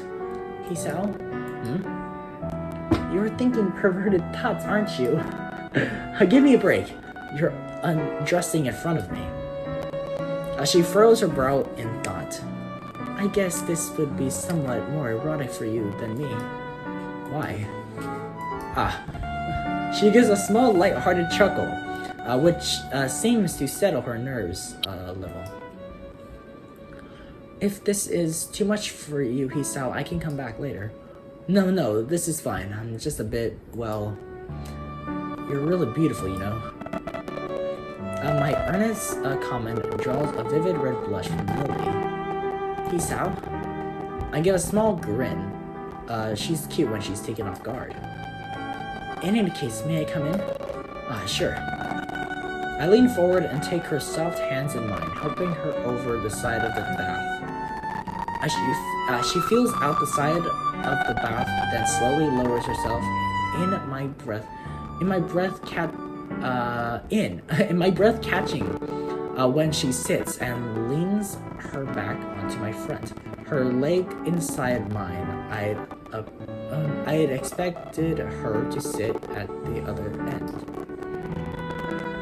Okay, here's another CG. Yeah. Letting out a long breath. That water looks crazy. Letting out a long breath to calm myself, I rest my arms on the side of the bath as I struggle to control my urges. Far from missing sight of her assets, the feeling of her body against mine is surprisingly relaxing. If Lily's so sensitive to touch, it must be all the more so for her. You run your baths quite hot, don't you? A bit. Do you want me to run some cold water to cool it down a bit? She gives a small shake of her head. No, this is fine. Okay. The conversation comes to an abrupt end. Silence taken over. A very long and awkward silence. Maybe this was a bit too... Okay, her eyes open. Don't worry, it's okay. The situation only becomes even more awkward. As if to distract herself, Lily runs her free hand over her legs while holding one over her breast for modesty. I sit idly watching the wall ahead of me and the rising steam every now and again, stealing a glimpse at her body. The white of her skin glistens as she keeps sliding her hand over her legs, their length and tone all the more obvious. You know, compared to Akari, you look a lot more foreign. I took after my mother's side. Genetically, Akari took after my father's more. I guess that makes sense. How on earth did a native Scot and Japanese businessman meet anyway? My mother was a journalist. She met my father while he was at a conference in Inverness. I see.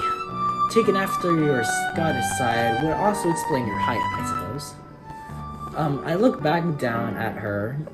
Back down at her as she nods, and sigh at the ridiculousness of the situation. This really is too much, isn't it? You're enjoying it though, aren't you? In some way, yes. I guess things turned out okay in the end. Everything settled down. Hanako took our relationship well, and we'll be going back to school tomorrow. Indeed, it's a shame to be going back so soon, and we'll still have our memories of this place. Memories, huh? I suppose so.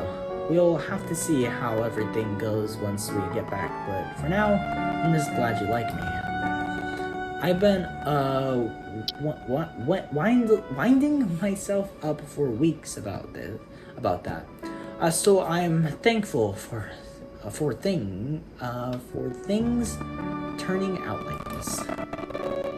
She nods, leaning into me as we share the warmth of our bodies. I'm not sure whether she'll be okay with it or not, but my temptations rapidly begin to get the better of my self-restraint. Hey, Lily? Yes? How was it last night, that is? She pauses in thought before looking down slightly. A delicate smile finds its way onto her lips as she blushes, her body becoming more relaxed. It's more than enough to answer the question. Even as I give the small nod in response, though thoughts of last night run through my mind. Considering the situation, I don't really think anyone's blaming me. Hisao, your heart's beating. Her voice is cut off as I delicately place my hand on her thigh. While I had resisted before, the memory of our first time is enough to make me give in. She lets her body lean into mine without a word of protest. An innovation that I'd be hard to ignore. I place a small kiss on her neck to accept, before slowly moving my hand over her smooth legs. Hisao, please. Even as she says it, her mouth curls upwards into a smile. Her tone caught between embarrassment and awkward giggling. Eventually, she takes one of my hands in hers, guiding it to her right. I greatly appreciate the attentive guidance as she's willing to give me.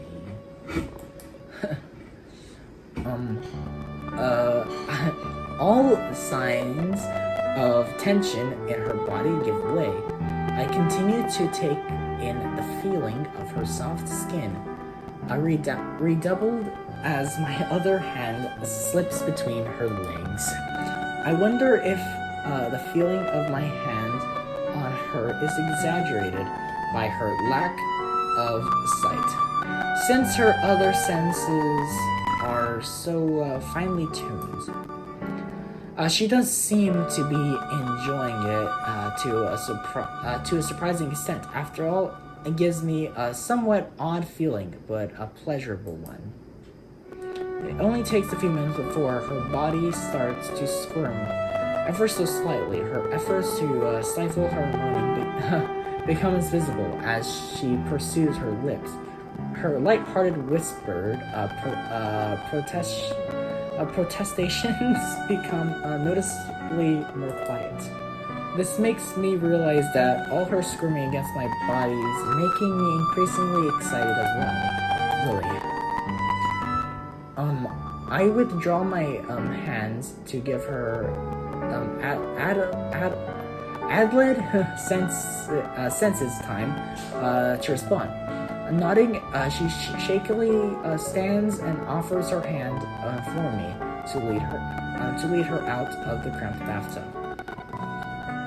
Okay, here's another one. I don't know if I should censor this one or not. It doesn't really show much, but you know, I don't know. I don't know. I did show a bath scene in my corpse party playthrough. It didn't show much, but it was sus like this. So I don't know. We'll see. We'll see, because it doesn't show much. She maneuvers herself out of the bath as I do. Our hands hold each other's. Eventually, I sit beside the bathtub. The two of us fussing around a little until we get comfortable with a small gap, desperately constrained to avoid being audible outside. She lowers herself onto me once again. The way she moves makes it obvious that she must be on the verge of her climax. She slowly starts to move her hips up and down, her tongue finding mine as she holds my face upwards. I realize just how much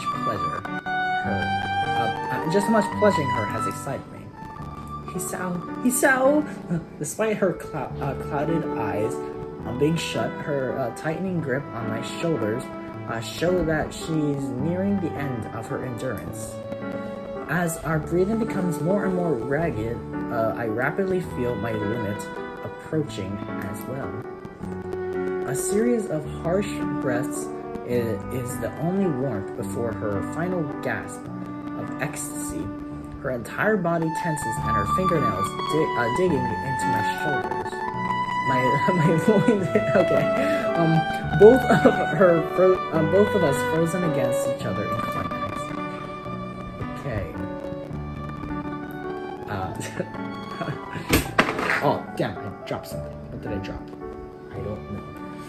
In a few precious seconds, it's all over. Lily slumping forward onto me as I try to regain myself.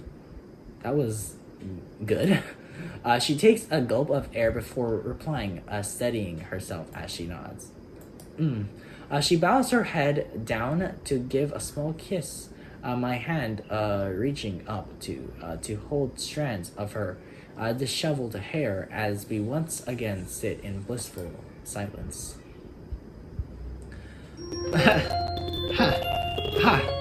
Okay, that was nice. That was something happened there, you know. We are on the train. Here's another CD of the train, and this time Lily is asleep. But guys, I'm ending the video here. This video is way too long. A 2 hour and 30-minute long video or 2 hour and 30 minutes of recording. Yeah. I'm going to try to shorten it as best as I can. And I'm also thinking about, you know, still posting it on Patreon. It'll be free, so if I do post it on Patreon, it'll be linked in the description below. If not, go get the game yourself. But like, I hope you guys stayed this long till the end, you know? And I will see you all in the next video. The final, I swear, the final, like, Katawa Shoujo video. Apart from all the other endings. The final Lily Path ending. Or the final Lily Path video. Next video. So guys, I hope you enjoyed it. Don't forget to leave a like and subscribe. And of course, I will see you guys in the next video. Peace out and bye-bye.